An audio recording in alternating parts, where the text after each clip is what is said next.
7 o'clock in St. Louis. You're listening to The Morning After. It is presented to you by Brown and Crouppen on 101 ESPN and the TMA STL YouTube channel. Welcome to the Healthcare Evolution 7 o'clock hour. Tim McKernan, Doug Vaughn, Martin Kilcoyne with you on the program. And Jackson Burkett is feeling better, Doug. And to me, that's the Lifetime Roofing lead. His voice yesterday, a combination of Mike Martz and President Bill Clinton. And today, he sounds like Barry White. Oh, does he really? I haven't really heard him warble yet. Seductive. I wouldn't go that far. No, that's not Barry White. But do you hear the improvement? Yeah, more like Don Knotts and Barry White. But not bad. We'll take what we can get. The shakiest guy in the West. That's right. Your thoughts on Don Knotts? Text him in. Your comfort service text. Could be a fun surprise guest. 314-399-9646. Call in 314-974-0101. Those are the Callier and Thompson phone lines. And then friends have already gathered. I see Tashara Jones Snowplow is talking to Kitty Bates and Q in the house in the Form Energy YouTube chat. And that's where friends have gathered on the TMA STL YouTube channel. Come on in. The water is warm on our Polos Plus dossier today. Papers, why don't you tell the people what you have prepared? You've prepared a feast. Have you really? A feast, I wouldn't say. I would say it's like a breakfast buffet, you know? Over here, yeah. You get hash browns? Oh, man, I haven't been to a good breakfast buffet in forever. At the Ritz-Carlton of Columbia, when those Tigers take on UAPB and Troy in a dynamic September home schedule, I recommend the hash browns at the Ritz-Carlton of Columbia, Doug. Now, is that a breakfast buffet or more of a continental situation? I would call it a buffet because you have the scrambled eggs and French toast and pan cans. Does it have an omelet station? No. See, that's where it falls short. What about the waffle machine where it just spills all over the place? I like those. You do, but then there's a snotty kid in front of you and it just goes everywhere. That's fine. It's better. The hotel scrambled eggs, bad. But an omelet station where they crack it in front of you, I'm in. Ladue Living. Welcome to Ladue News. Here's another charity gala hosted by Jackson Burkett. Ladue is, of course, lousy with breakfast buffets. What's the difference between a continental breakfast and a breakfast buffet? Continental is like it's sitting in like a nothing really cooked chafing dish, you know? It's not really, it's like a pre-made. Maybe a muffin, Doug, and maybe a little bit of fruit. Yeah. And a buffet would be different food. Hot food that they're constantly changing out. Maybe a carving station or a carving station? This is the stuff that I just don't even... Carving station was what we call the guy who hadn't paid his sports book for about a month. And that's how we handled it. This guy's carving station is some kind of delicious poultry or beef to add to his already wealthy breakfast. I can't relate to this stuff. I'm uncomfortable with it. Watch this, Doug. London broil. I don't even know what that means. That. Isn't that some eggs? Whatever. London broil? No, it's like it's beef. Oh, okay. Boy, it's been so long since I've ate breakfast like that. You flash your old money in our face. That's very rare, Doug, because money talks and wealth whispers. But paper's wealth, he talks about it. I love an omelet station. Clip that off. You're getting hungry just thinking about it now, aren't you? Not really, but if there was an omelet station, I might get a little 3-egg omelet situation. Our cheap baseball team sent our All-Stars on Southwest Economy, and you all aren't holding them accountable. A meeting this town is soft. Doug, that's Steven time talking about the Cardinals flying to Philadelphia on Southwest. I got to tell you, I think it might be the lead.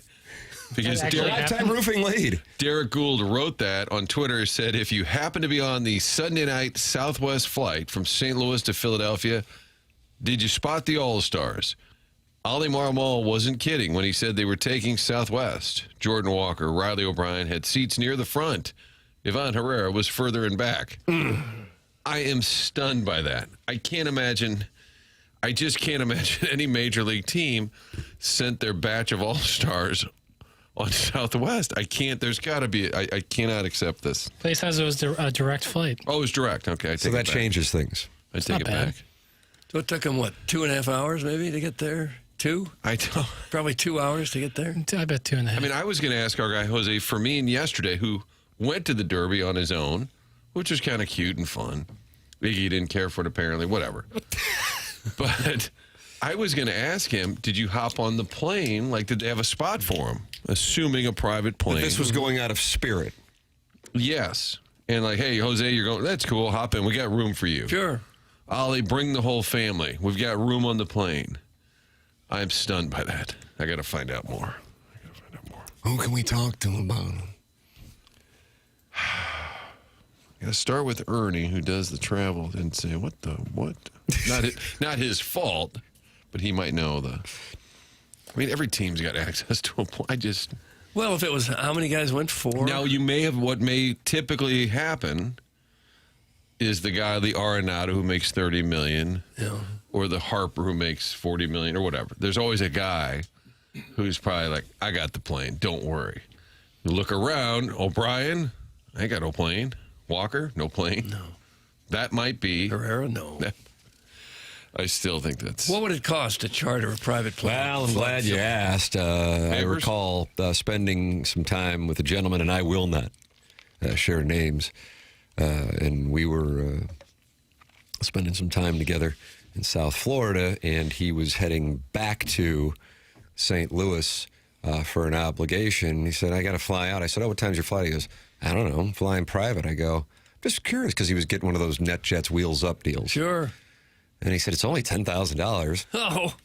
This guy also might wanted to bang BP and complain about the heat during the baseball season. Oh. I am not going to say names. Yeah. He probably pays a membership, though, right? As well, on top of that, you think? I don't know. I mean, I can't communicate. You could ask him. You're talking about London broils over there. I can't relate to this I would stuff. think they would I miss the White Castle at Hampton and Chippewa. Yeah. What time's the plane? I would think to pay $10K, you might pay a membership on top of that to have the option to then. There pay are, the 10K. I believe, like clubs you're in. Yeah. But is that one way? 10,000 one Probably, way? yeah. In this case, it was from like probably the, I guess, Palm Beach International would be my guess. Yeah. So if it would have cost them $20,000 to do that, they could have probably gotten 4 one-way trips, because I think that's all you'd pay, because the players would have scattered anyway. Right. For maybe $1,500, $2,000. And then Doug, after Walker wins $1 million for the home run derby, does he say, you know what, guys, I think I'll get us a plane? No, No. he keeps that, gives that to the family. Okay. Yeah. See you guys in Arizona. Yeah. You're on your own. Yeah. What if the Arenados, Goldschmidts, the big Bucks guys, they get you there, and then after the All-Star game, Doug, they say, hey, I'm going down to Florida. You go where? You're on your own. Greyhounded. I got you here. You're on your own. Guys, didn't think I'd be posting this, but there was a white guy in a blue hat and white shirt on a Segway that knocked on my door, and also looks like he's going to other doors. That's from Old People's Facebook statuses. What does that even mean? When was the last time you saw someone on a Segway? Feels like it's been 10 years. I thought it was going to be a thing, but I guess it's too dangerous for people. You look so goofy on it, too. But now there's a white guy with a blue hat going door to door. That's correct. That's correct. We should heads look up into out there. that. Yeah. Call in if you'd like. 314-974-0101. Callier and Thompson phone lines. Text in about the media in this town being soft and full of a bunch of frauds. 314-399-9646.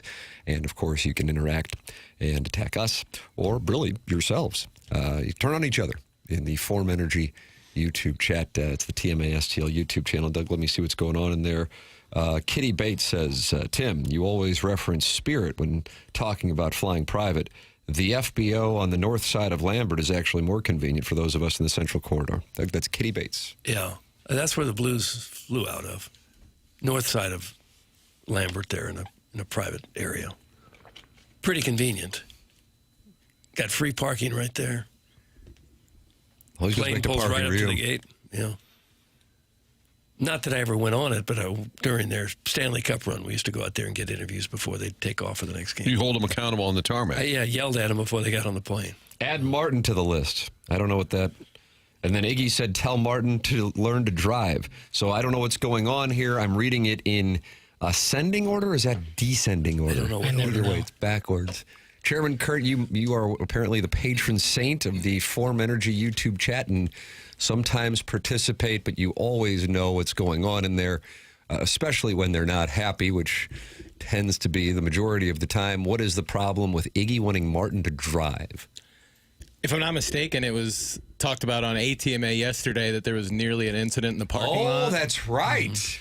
And I have submitted a Freedom of Information Act request to pull the footage from the bank. So we're going to get to the bottom of this. Please do. Doug, per Iggy and Martin on After the Morning After yesterday, Martin, you were backing out of your spot to go to your television responsibilities, or maybe just home. It's none of our business. Onboarding was off-site. It was an off-site onboarding. I was pulling out of this parking lot here, and I was turning out of the lane, turning left. The car coming to my left would have the right-of-way. Sure. But if you're in the parking lot, Tim, you have a reasonable expectation of kind of what the speed of a car is in a parking lot, right? Yeah. So there's a car probably 30 yards down, but I'm turning left. That thing was coming in hot. Oh, was it really? I actually swerved towards Crushed Red just to kind of avoid that car. And then I thought, this guy's got his window down. Is he going to say something? And I was about to just go off. Oh, you fit a scrap. I was about to go off. Gosh. And I see this old guy, and I said, oh, my God, it's Ken. 100%. Who else would it be? 100% he had the right-of-way. He was going way too fast for that spot. And then I think he was going to let me have it. And I was about to let him have it. Oh, no. Larry David style. Oh, my God, it's Ken. Why do you care so much about my life? Did you give him the finger or anything? No, but it was, I'm telling you, both blood pressures were high at that moment. And they're like, oh, it's Ken. This is awkward. I don't have a stick. I'm going to keep going. What can play? He was coming in a little hot. So please, yes, Kurt, if you can pull the footage, I would appreciate that. And then we'll have the forensics team figure out exactly how fast Nothing he was would going. make me happier than seeing that video, truly. I think we can get it. I think so, I really too. do think we can get it. It would have been better if I gave him the finger and he had that in the footage. Martin, just to expedite my process a little, can you give me a ballpark on like a time? Well, it would have been in that, 10-15-ish range. No, you stayed a little later. I bet it was like 10. Oh, we had Jose Fermin, Yeah. and then we did design I bet airport, it so was 10:30-ish. 10:34 to 10:39. And which business do you think would give me the best view? Well, if that Crushed Red's got a camera, it would have been right in front of there. I bet City Place has a. I Cameras swear, out have you there ever in swerved in a parking lot to miss another? It was that close. Well, no, I'm saying most times the speed in the parking lot is so you would just tap your brakes. Right. Oh, sorry, you're backing up. Oh, you're going there. I see. Okay. It was to the point I had to swerve to get out of the lane because that car was coming in hot. I just hate hearing this coming off the high of the sandwich event from last week at Subway. Oh, for Ken. Yeah, it just, And now this. yeah. Iggy has issued a statement in the Form Energy YouTube chat saying, I was doing 20. All right, well, let's hold the tape. Martin just wants the tape. He just wants the evidence, Doug. It's all we're looking for. It's like Chairman Kurt. Oh, I thought you were getting up to go get the tape. It looked like you were getting up to just go get the tape as if we're sitting there. Healthcare Solutions I want to sponsor hear the conversation that like hour. Yeah, when we asked for the tape. has. Yeah, you know Iggy? No. Do you know Martin? No. Okay, well, these guys were driving. I want you to explain it to them why we need this. Hey, Mentality is a longtime TMA sponsor, and here is what Mentality has learned. Treating 25,000 men, you cannot rely on testosterone alone anymore. To run at full capacity, your body needs peptide therapy on top of your TRT. For guys whose recovery still lags and whose energy plateaued, even on testosterone, Mentality's physicians design a plan that layers peptide therapy on top of TRT to support recovery, repair, and performance. It's a custom-built plan around your numbers, monitored every step of the way. Testosterone levels the field. Peptides drive your results. So check them out at Low T USA today. LowTUSA.com. That's LowTUSA.com. And Mentality. The program is called The Morning After. It's presented to you by Brown and Crouppen. We broadcast from our Stiefel studios. And Jackson earlier explained that he has produced a smorgasbord here because, Doug, we've got that All-Star game that everybody's talking about. Boy, snooze fest. What? The home run derby is so much better now than the game itself. I mean, There were empty seats there when I saw Jordan Walker make his appearance in the ninth inning. Oh, they were bailing out. If you missed the top of the first, you basically missed the game. The National League All-Stars struck out 15 times. It was hard to get through it, wasn't it? Was Isn't it it worth better a for Southwest flight to Philadelphia?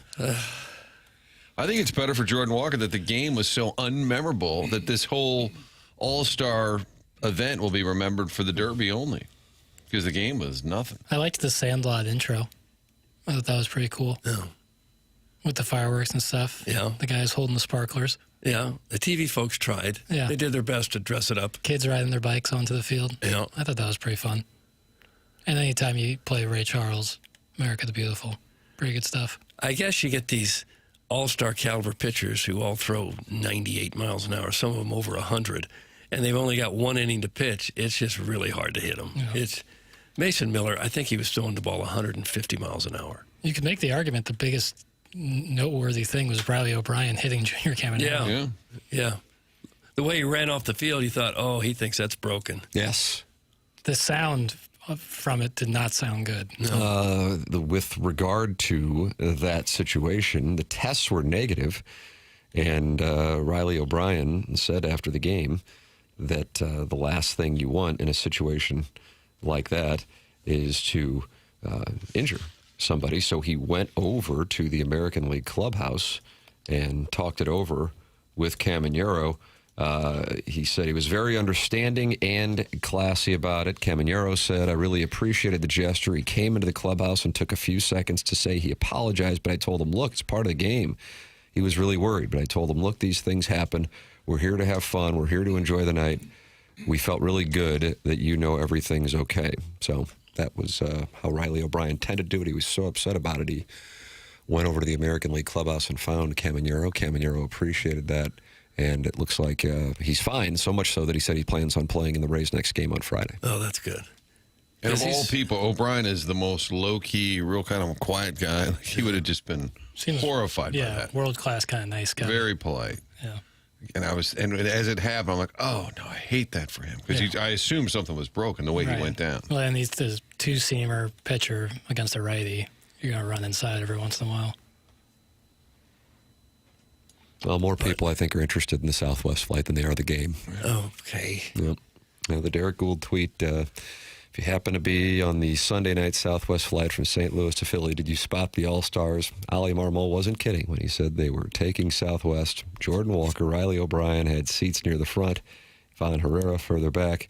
Yes, it was a direct flight. Doug, the response to that, not necessarily playing well. Well, okay. I mean, these guys are human beings. They're not old English royalty. They can take a flight every now and then. Good for I'm you. sure they meat and would. potatoes. That's meat and potatoes. Papers is beside himself. I'm sure they would have preferred to fly private. Who wouldn't? They've made it to the top of their profession. It's kind of expected. But at the same time, is it really that horrible that they quickly got on a flight and they saved the club $20,000? Is that just the worst thing that could have happened? I don't know that it is. I like those Biscoff cookies they give you on the Southwest flight. I do too, but you don't always get them. Sometimes you get a pretzel mix, Yeah, the pretzel mix you can throw out the window. risking pressure. Worth it. Those pretzels stink. But the Biscoff. Does AB still do? Remember they had their own line of snacks for a while, and oftentimes on the plane you'd get the AB snacks, and the pretzel was yeah. in the form of a little A. Eagle Yeah, not snacks. bad. I think. Eagle snacks. Yeah, I not think bad. that one didn't stick. It wasn't direct. It was nonstop. Direct is when you stop somewhere and continue on to the destination in which you're going, you jerks. Doug, Gosh, that's from Andy Pence. leave us alone. What do you want, fucko? You want some? Huh? Hey! Ollie looks like he's been hitting the weights. His arms look snug in his shirts. My brother and I like he. That's from Eric in the Central West End. He's always been in good shape. This is what happens, Doug, when it's 4-zip Yeah. and a absolute snoozer, which is fine. It was nice and crisp. Get it over with.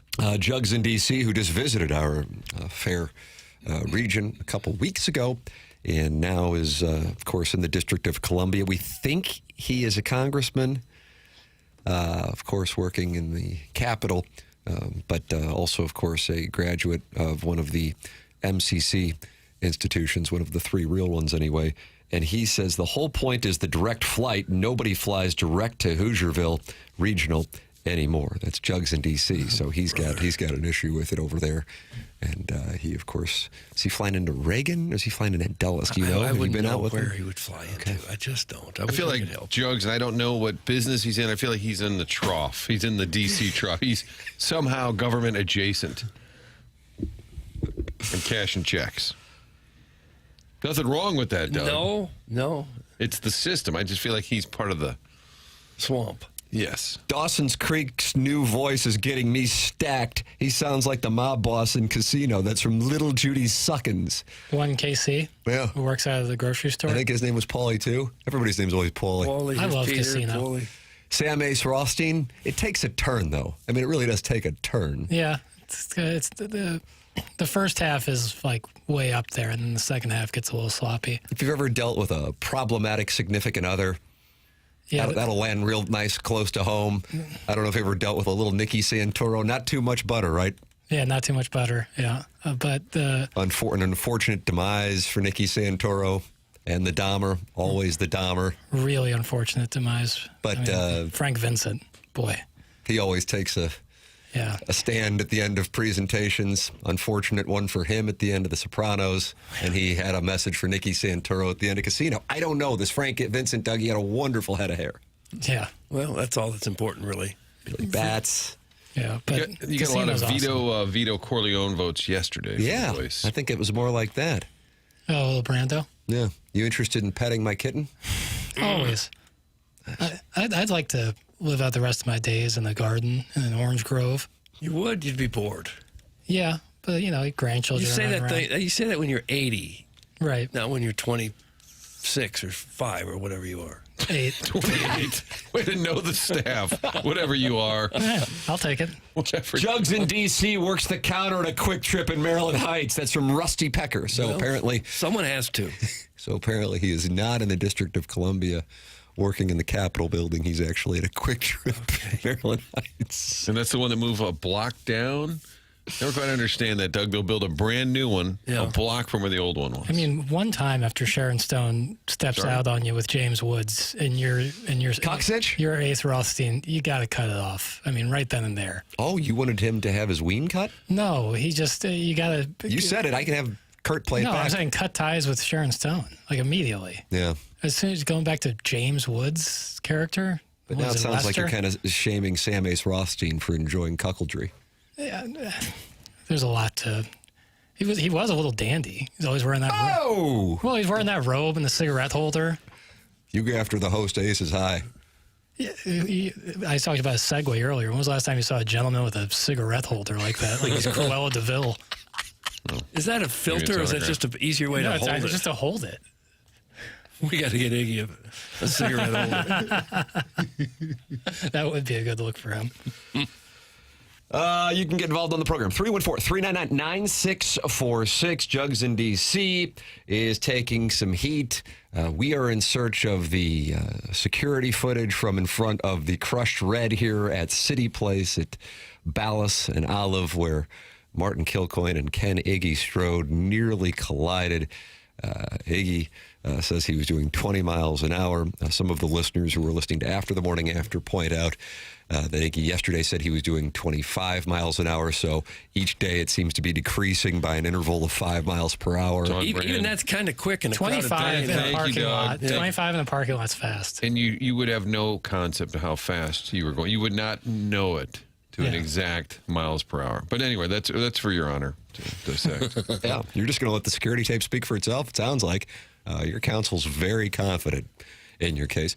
You can also talk it over with other TMA listeners in the Form Energy YouTube chat. They're in there. They're watching the show. They're talking it over. There are 201 friends gathered right now, including, Doug, is it Nick Piatchek or Piatchek? He's in there talking to Frida's Paul Vita and Gene Thomas and Patrick Gillespie, who all respect Tashara Jones Snowplow. She is in there talking it over, which reminds me, I believe Mayor Spencer's coming in. Did you see that email from Tommy yesterday, man? I'm sorry? Yeah. How about that? When? The Hubbard email is something that I believe on this show, I'm going to rank the Hubbard email recipients on TMA as far as conversion rate, because we all have our own individual emails. Doug has so many damn emails, I never know which one to send it to, Jackson. Yeah. There for a while, I had 75,000 unread emails. Remember that? How many phones do you have, son? Just one. He and Ray Just King one. have a plan together. I just have an Starting to email wonder for, about this I have one guy. for radio, one for home, and then the Hubbard email. So yes, there's the company email, and I get notifications on my phone, so I see them. And they're trying to have Kara Spencer come, I believe, in studio to talk about what they're doing with the Rams money. So how about that? So I'll look forward to that. But I don't know. It's not today. Okay. We have too much going on today. Yeah. A little crowded for the mayor. All right, Tim, I'm entering the Hubbard. It usually takes 8 steps for me to get into it. I have to hit the authenticator, Doug, and if I don't do it quick enough, then it disappears on my phone, but I had to sign into my phone, my They send you security a code. text for another code. Then you get a text for the code, and then you get in there, and it says there's free donuts. No, where is it? Let's see. Chairman Kurt has just made an observation that the speed limit in the parking lot, Martin, if your council wants this information, is 5 to 15 miles an hour. Take that for what it's worth. That's in the Form Energy YouTube chat where a case now is being built against Ken Agee-Strode. He might wind up being the defendant. Have you guys ever gotten into a confrontation with someone in a parking lot? No, I'm a tiny boy, and it's in my best interest to not confront anybody. But then I have burner accounts on Twitter where I take people out. Oh, that's a good way to deal with all that. I'm so scared of road rage people.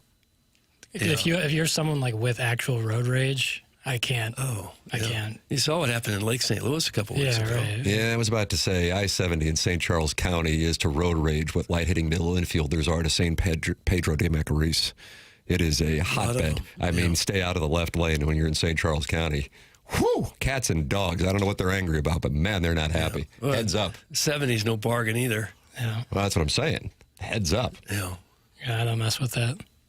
I don't either. I just don't have it. I think all of us have made a driving mistake at some point. Yeah, but And shouldn't so you get in a fight over it? Other people are going to do it too. If they change lanes in front of you or they go before you at a 4-way stop, just get over it. Just take a deep I'm going to breath disagree with you. and spend about 5 seconds, and 10 seconds later, you'll forget it even happened. I don't like your logic because it makes sense. All right.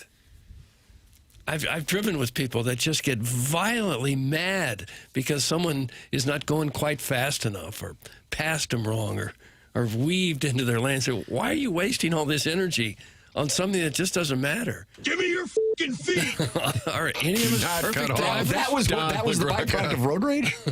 I thought that was Gabe's post game. That was a road rage incident? It's tough to tell these days. My friend's dad, Mr. Baxendale, taught me years ago. He said, you don't give him the finger. That's too much. Never. He said, you shake your fist, which is like, I'm not happy with you, fella.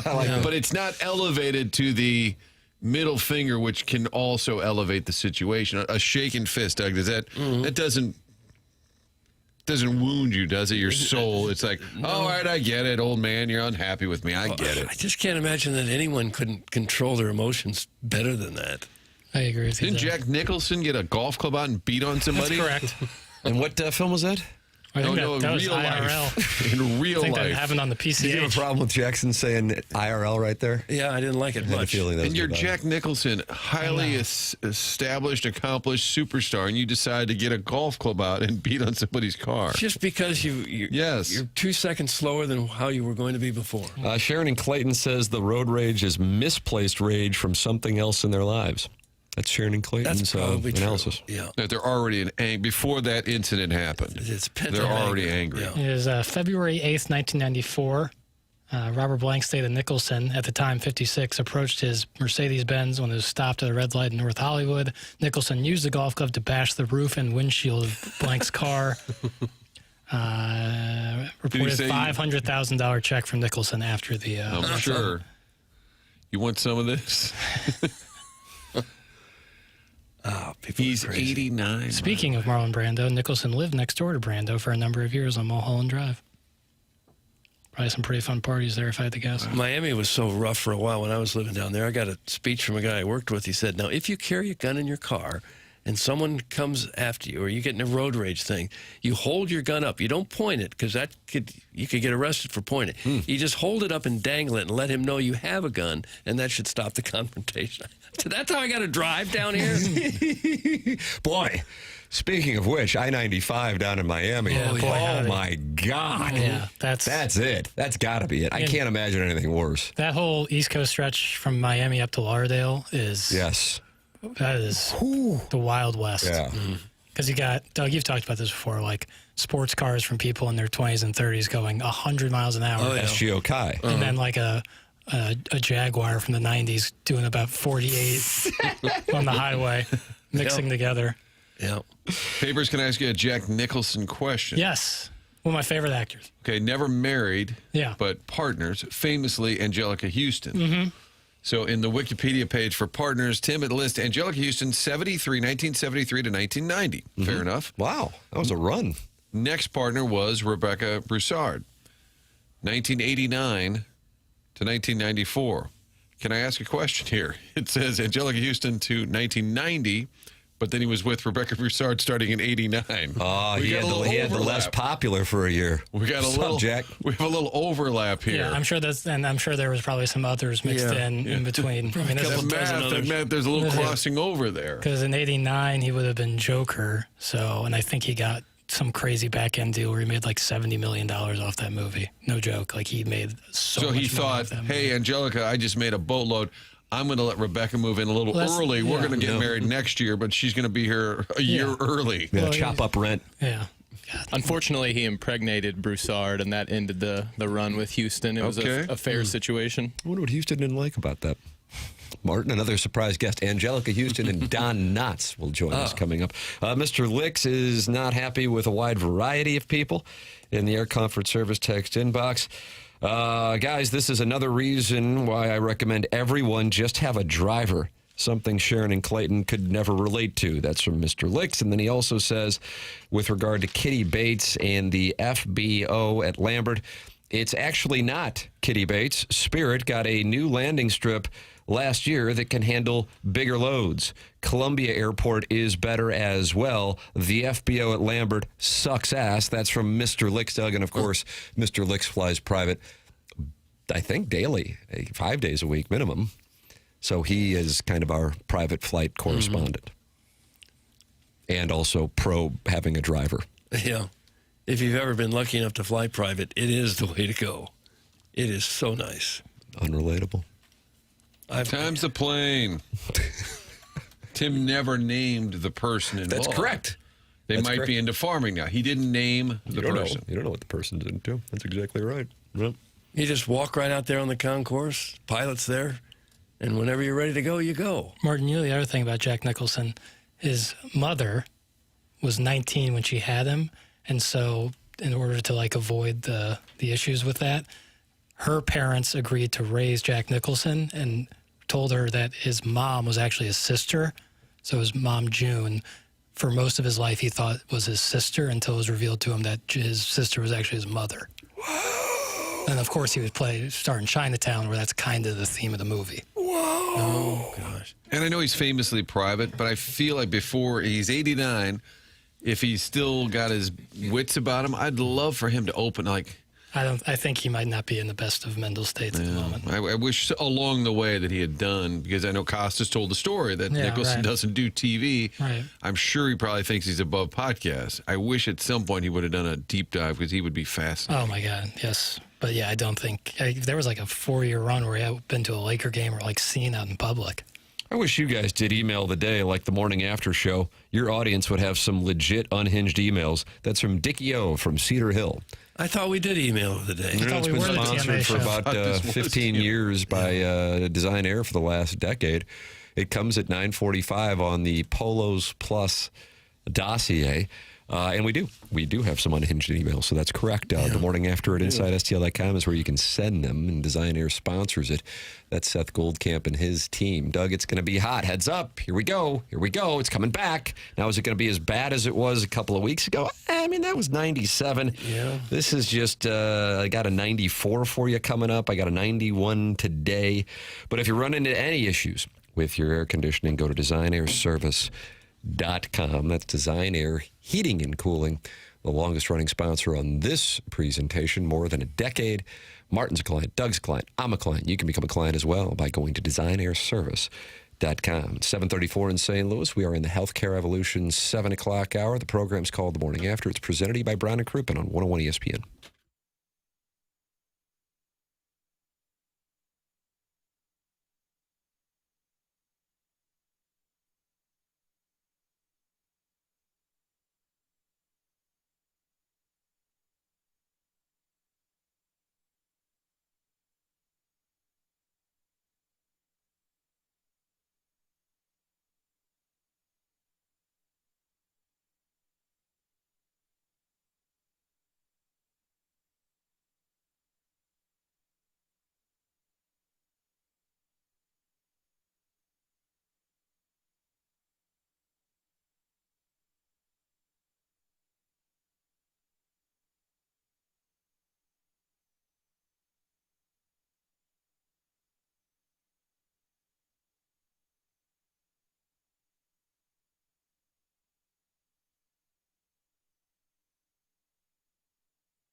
Ladies and gentlemen, Jackson Burkett would like to issue an apology for his France play yesterday. Jackson, this is your time. God bless America. I do apologize for that.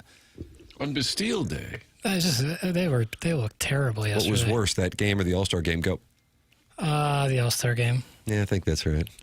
Because up until Spain's second goal, it was like, all right, well, France is France. They still can France equalize. is France.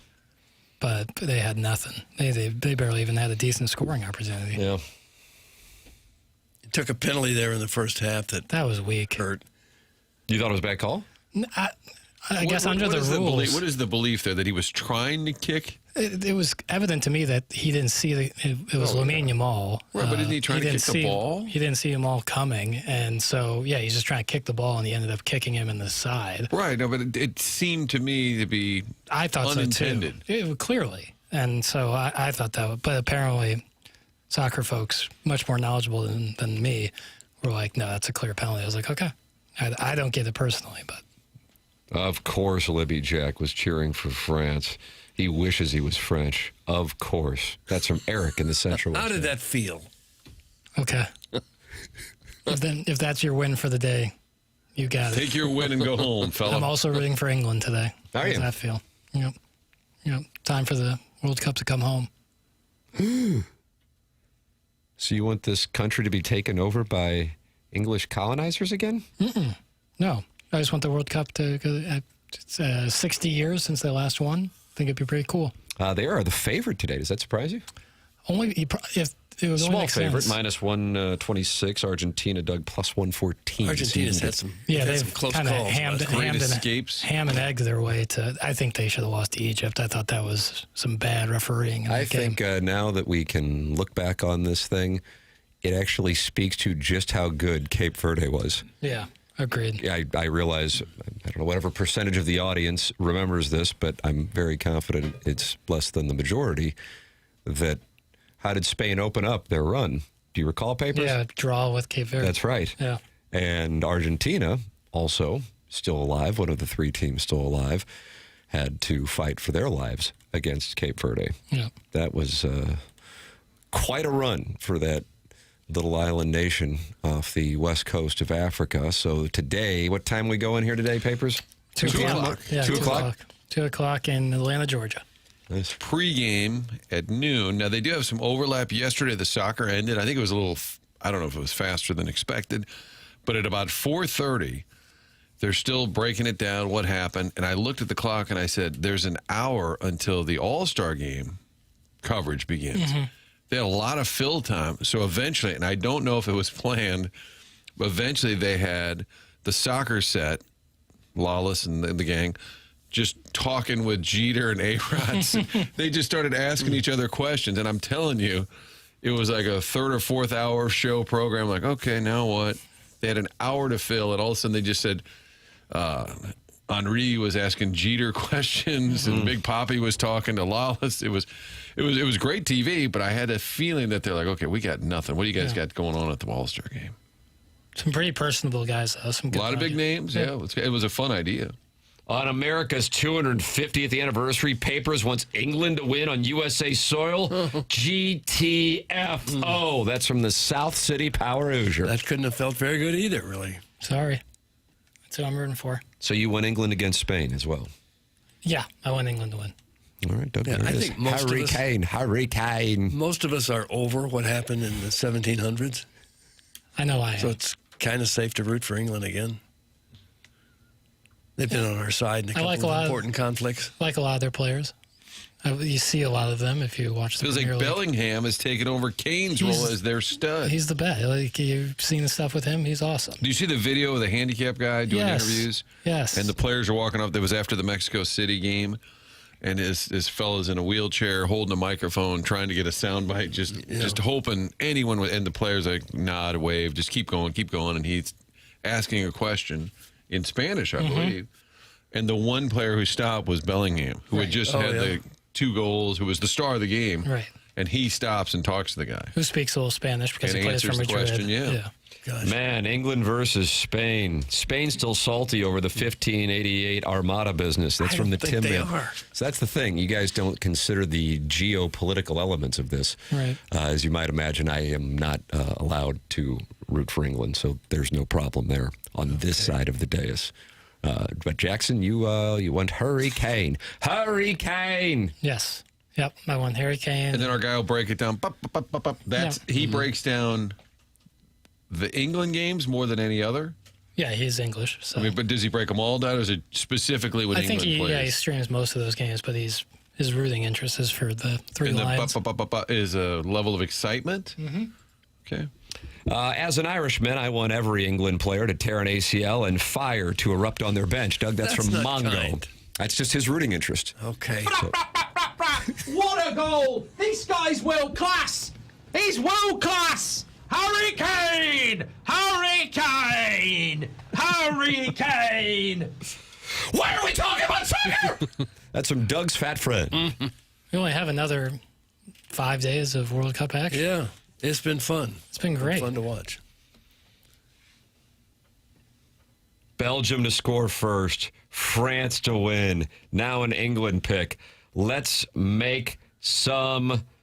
And then there's words. Viva la Argentina, vamos, vamos, So they're Argentina. saying go oppo of what Jackson But I predicts. didn't say pick Big England. blind Dan with it. I didn't give England that as a play. I just Is said it your that's play? what I'm rooting for. No, I'm not making You any said- play. No play has been made. With Argentina of recent, making any play for or against them seems silly. I mean, Be they're, careful. They're all over the place. They should have lost to Egypt. Hard to bet against Messi, and it does seem like they've got a little devil magic. Yeah, they do. You should talk about how the paint on the wall is drying. That's more interesting than this kickball talk. That's from In DeBoer We Trust. Kickball. I bet In DeBoer We Trust, though, will be enamored by SEC Media Days next week. Kickball would be a better name than soccer. What is soccer? What is that? Oh, word here we mean, go. soccer? Vaughn, first he wanted an orange card, then he wanted the World Cup every 2 This is gonna- years. Yeah. If you, And now I'd like it changed to kickball. you enjoy craft beer, there's a bat signal out. Vaughn, Craft beer. Vaughn has activated that community. All right, put down the scarf and text in now. Yep, 314-399-9646. Martin, what do you think is of more interest locally at this exact moment? And I really am curious on this. And, of course, it's all opinion. The game this afternoon between England and Argentina or SEC Media Days. Like locally, That's right. I'm talking St. Louis, the gateway to the West, brother. I think because of our soccer crowd in St. Louis, I would say that game, we're in the semifinals of the World Cup, SEC Media Days, Mizzou Talks Monday. I would say today, the soccer. Oh, I would agree in a big way. When do the SEC Media Days begin? Next week? I believe With it's next week or Mizzou it's a Talks week from Monday. one or the other. So I'm guessing they're letting Mizzou bat lead off, kind of like the 11 a.m. game. Oh, how dare you. Well, I'm just saying there. You fellas want to talk? Why don't you go first? No, I think there's a high level of interest. It's been great because the games are on middle of the day. Just flip on the old TV. There it is. Chairman Kurt, you love the Missouri Tigers. You got pictures with Bo Prabula and Ahmad Hardy last year, correct? What do you think is bigger locally? World Cup. All right. Papers? In this moment Yeah, now. for sure. I mean, like the SEC Media Days are like fun, but like there's no real like headline that comes from it really. It's like like Drinkwitz will make some goofy crack or something, take a shot at You somebody. think his team is putting together some material right now? Someone will call him a nerd, and yeah, it's just 50 days till kickoff. That's exciting as hell to me, but SEC Media Days don't really rev my engine. Roberts will be appearing. Roberts, Caden Green, and Nick Nick Rodriguez. Rodriguez. Yeah. So we only have like 7 more Saturdays without college football. Yep. Oof. You guys are counting that. You can't enjoy a 50 Saturday days. because there's no college. Well, Is it 50 days on the nose? 50. That's Cody Goodwin just tweeted out today. Is it? Yep. Colonel's gay. Power Mizzou. Great follow on Twitter. 50 got a days till stash? kickoff. Cody's got a great stash? stash. Yeah, a lot of guys are attracted to him, huh? Oh yeah. Oh, for heaven's Put that sake. off. I think. This is a bias survey. That's from In DeBoer We Trust, and he says it's SEC Media Days. That's right, SEC. Okay, That's from knock it In off. DeBoer We Trust. But it's not head to head. It's not as if Mizzou's talking today or the SEC. Right. It's not. It's Well, I'm trying to take the today element out of it. In general, what do you think it is? Now, to me... But what are SEC Media Days? It's not an actual competition. Get it, but other people would say it's soccer and the United States is not playing. So even though for me, I always have, and I've been to SEC Media Days. I was there covering Arkansas 27 years ago, and I remember going, we're going to the Media Days? But, you know, I'm coming from Big 12 country. Different world. Still a different world. Probably a much bigger disparity between the Big 12 and the SEC in 2026 than when I was there in 1999. But it is a huge deal for SEC football fans. For sure. In particular of programs that have expectations of championships. They live for this, and it's always kind of been something that I have been, I don't know if I say confused by, but just it's the mark of the start of the college football season, even though it's guys, like you said, making cracks at the podium, you know, and you get some bulletin board material. And now, you know, if you got a blog or a podcast, you go down there and this is, you know, and then you vote on who's going to win, but except you're voting on the team you poll for. Right. As a true journalist would. I am fascinated how they handle all the Ahmad Hardy questions, because that's all you're going to be asked about for the next month. Yeah, at some point they're going to have to. But they might honestly not have a clear picture either. But they're going to get into camp, and I just have a feeling it's going to be very vague. Do you want to open up Predictionary right now and say, will Ahmad Hardy take a snap for the Missouri Tigers in 2026? Wow, Jackie Papers, Doug, putting us to the test. This is what happens when he's on all this medication. I don't know how anybody could make an educated guess on that without some sort of Well, now you're blowing up Sports Talk Radio's business model. Yeah, seriously. When we come back, we'll tell you exactly when and why Ahmad Hardy may or may not play this year. It must be that they don't know either, because if he was out, they would say, yeah, he's not going to play. Hopefully he'll be back next year. And if he's in, they'd say he's in, he's ready to go, he's great. Look at this video. He's running up and down, he's fine. So it's obviously somewhere in the middle of that, and they just don't know. So the question is, Ahmad Hardy take a snap for Missouri in 2026? At any point of the season, take a snap. I'd say yes. Okay. Martin says yes. I think if I were him, and how he performs this year could affect his draft stock, I would sit it out. Either come back next year or just try to go right to the NFL draft next year. If I'd been shot a couple months ago and I'm going to go take punishment as a running back in the SEC, I wouldn't play unless I was real close to 100%. So you're saying no? I'm going to say no. Okay. Tim? I'm going to say yes. Okay. I am also saying yes, because I think Ahmad Hardy has a real blue-collar kind of workmanship attitude. But none of that matters if you've been shot and your leg doesn't work. Get up, son. What happened to that can-do attitude?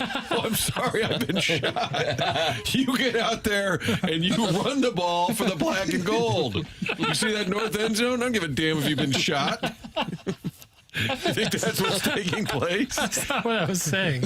I was saying if there's an opportunity for him to play, if he gets cleared to play at any point in the season, to Doug's point, he might not want to because he might not be feeling 100%, but I think Ahmad Hardy has that kind of attitude where it's like, no, if they're saying I can play, I'm going to play. So I'm going to say yes. I'm not saying that he will bypass all of the doctors. Suck it up, boy. No. If I was his agent, if I was his agent, I'd said, you're not playing unless you're 100%. Right. You went from an All-American running back, and now you might be something far less than that, and that's what you're going to show the NFL scouts, NFL teams what you are now? No way. But is there any thought, Doug, to follow that logic, that he might need to show the NFL that he's going to be just fine because what he has on tape is prior to being shot? Well, I think he'd have a shot to do that in combines and personal workouts and stuff.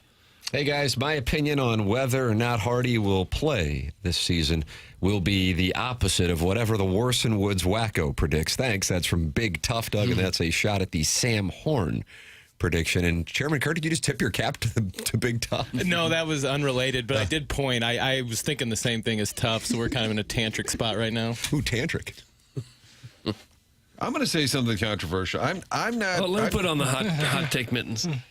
I'm still not convinced Warson Woods wacko was wrong. I think there was more going on there, and I don't think we'll ever know because Sam Horn was injured. I know Pabula did start that, but I think I don't think he was way off, is what I'm going to say.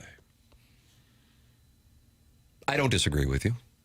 But we'll never know because Horn got injured right away. I think they might have been just kind of messing around a little bit in that first game, and they weren't quite sure what they were going to do. Yeah. But then it decided itself when the injury happened. So I'm not a Warson Woods wacko lemming or anything. I don't know the man, although I appreciate the fact he went to Northern Arizona University in the great Flagstaff TV market, Doug, where I cut my teeth for 9 months. Sure you did.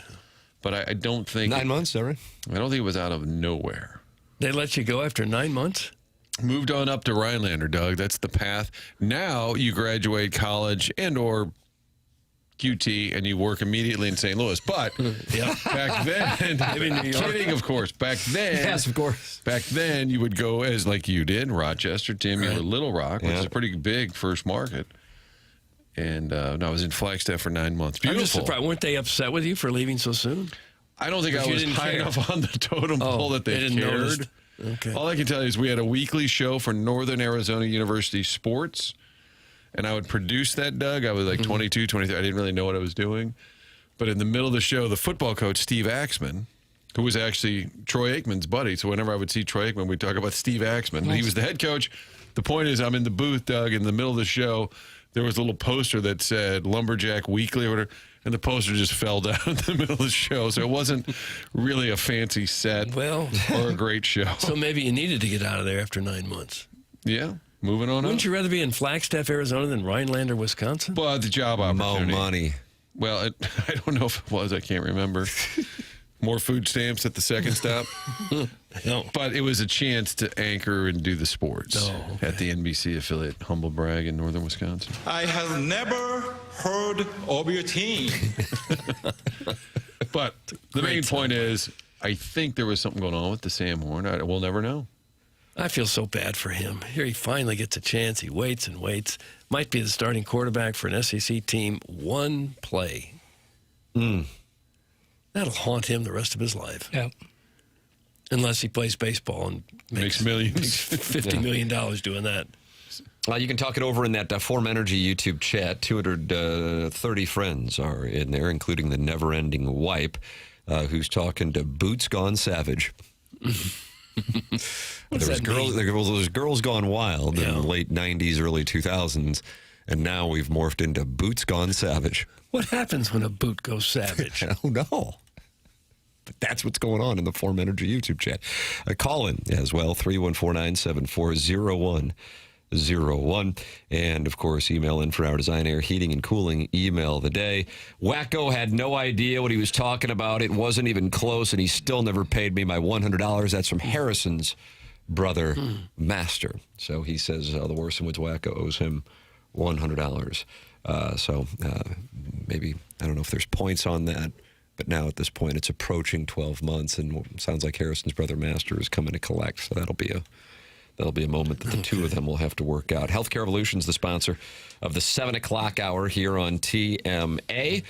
Go online at healthcare-evolution.com to work with my guy Logan Taylor and his team at Healthcare Evolution. Healthcare-evolution.com. Free phone consultations and 70% off in-person consultations. If you are dealing with an injury and you have a pain that won't go away and you're sitting there going, man, I can't get in to see my doctor until the end of August. I cannot continue like this. It's the summer. I want to get outside. I want to enjoy the activities that I love with my friends, with my family. Healthcare Evolution can get you same-day pain relief. Check it out at healthcare-evolution.com. And then you got papers over there with that lid. Doug, now under that WNBA Valkyries hat is a thick, luscious lid.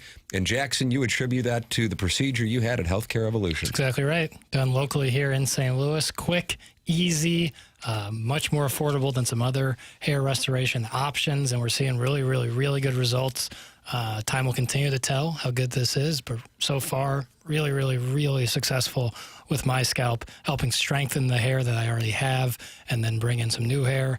And again, done locally here in St. Louis. You don't have to go halfway across the country. You don't have to spend a fortune. You can do it with people you can trust, the Healthcare Evolution. Yeah, healthcare-evolution.com is where you can learn more. It's Healthcare Evolution. Worson Woods Wacko has issued a statement in response to the allegations presented by Harrison's brother Master, and he says the following: I just turned this pile of crap on, and I have no idea what dumbass Harrison is talking about. You want some, and then he uses the F word with the O at the end of it that Jackson oftentimes will play as a drop that is a scene when Ray Liotta approaches the gentleman across the street for coming after Lorraine Bracco. Doug, you might remember that scene when Harrison texts in.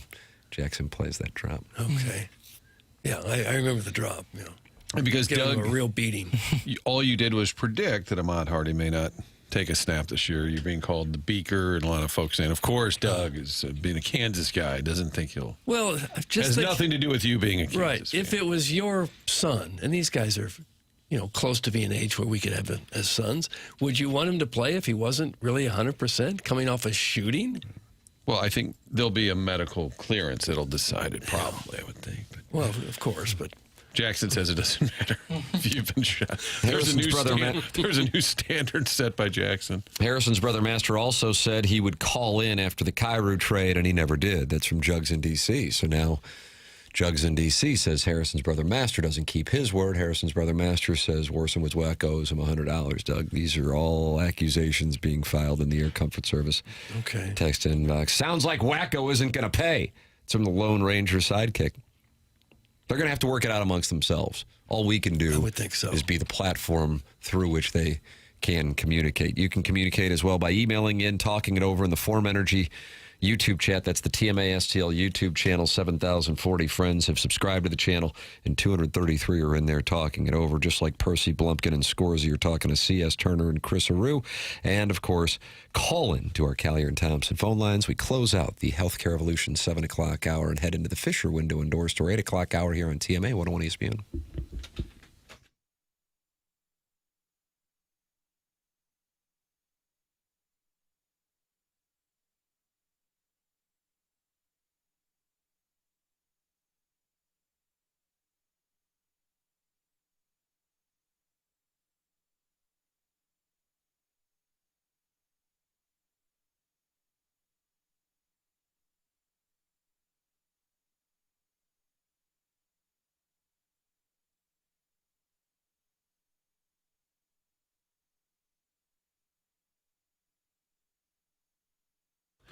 Village Bar, the place to go for lunch, dinner, happy hour, hanging out with friends or your family. Such a great spot right there in De Pere on Manchester. If you've never been, check it out. You've heard me talking about the best cheeseburger in town for a long time. Find out for yourself. Grab the wings. The games are always on. And they're also home to 1879 Distilling. We've been spreading the word about that because people parking back. Beautiful barn right there. A lot of folks don't know. That's the home to 1879 Distilling, where they make these award-winning spirits, the Red Barn vodka, so many different flavors, fun during the summertime, dark Havana rum, or the 1879 rye, the bourbon. If you're ordering a cocktail, make sure you ask for 1879. Great website, which shows you all the products, and they have the general store connected to Village Bar on the east end, that blue building. Really a cool spot. If you're able to go by on Saturdays, they open it up for a tasting room. They've got merchandise in there. Great spot. So this weekend, make sure and stop by. Check out that tasting room, sample the products, buy some merchandise, and also know that that barn and back is available for private events. Really a cool spot. Find out more at 1879distilling.com.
This is Jackson with a Sports Center update brought to you by Universal Windows Direct. England and Argentina today, 2 p.m. kickoff. The winner faces Spain in the World Cup final on Sunday. That was another Sports Center update brought to you by Universal Windows Direct. You'll be saying, I love my windows.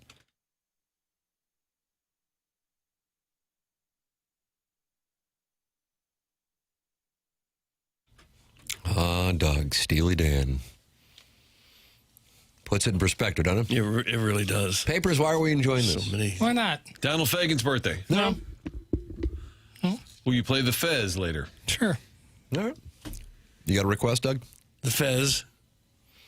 I don't know what it is. 819. Bodhisattva. Is this in your top 5 Steely Dan songs, Martin? No, it's kind of like Stairway to Heaven is the Zeppelin. Just I've heard it too much.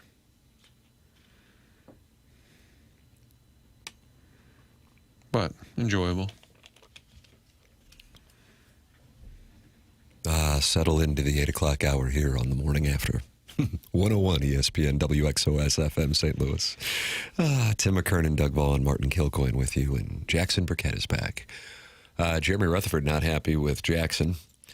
Texted me and Martin during the commercial break and said, hey, I know Jackson's been sick. I'm not sure if he's in today. I texted him to say I wasn't coming in today, and he hasn't responded yet. So I thought I'd let you guys know. Thanks. You texted him at 8:01. Well, just responding, and he said, get well, buddy, at 8:02. Yeah, but when did he, let's go back now. When did the first text from him to you prior? That came in at 7:38 when we were in the midst of the program.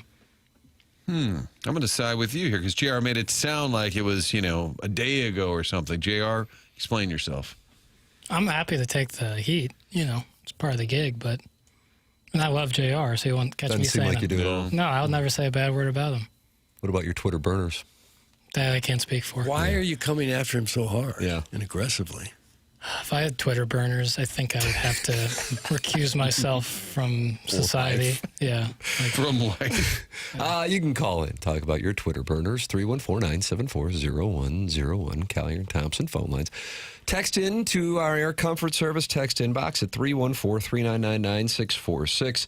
And, of course, you can open up the YouTube app and join in the conversation there with Scorsese, C.S. Turner, and the TMA remote lamp. We're all talking to Percy Blumpkin, and that is all brought to you by Form Energy, Michelob Ultra, longtime sponsor here on the program and a longtime event sponsor on TMA. 95 calories, 2.6 grams of carbohydrates. If you are going to enjoy some time out during the summer with friends, with family, enjoy it with a Michelob Ultra. It is only worth it if you enjoy it. It's Michelob Ultra, 95 calories, 2.6 grams of carbohydrates. Jordan Walker last night, when he came up to the plate for the first time and only time, by that point, it looked like a lot of fans had exited the ballpark. Martin, I assume you were watching this, getting ready for some two-foxing.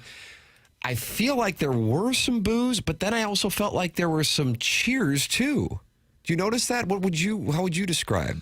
Yeah, it's hard Papers, to tell. you got the audio of it, right? I have the audio of him being announced. The introduction is when he got booed lustily. But then is that bad? I agree with Tim, but the building was kind of dead at that point, so it's hard to tell. It had really cleared out, even by like the 8th inning. But here is the introduction that you guys are talking about before the game. From the St. Louis Cardinals, you know him from last night. He put on a show. It's Jordan Walker.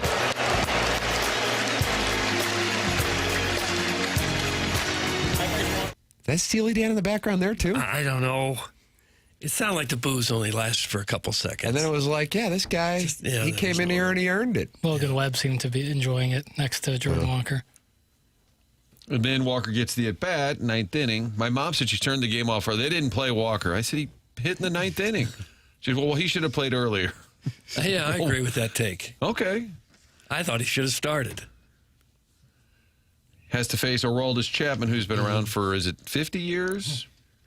He was on the Yankees, the Reds. He was on the Yankees again. He's been on the Pirates. He's in the Reds. He's Cubs. I said he's now the all-time strikeout leader among relief pitchers. I feel like he's been striking out Cardinals for centuries. Yeah.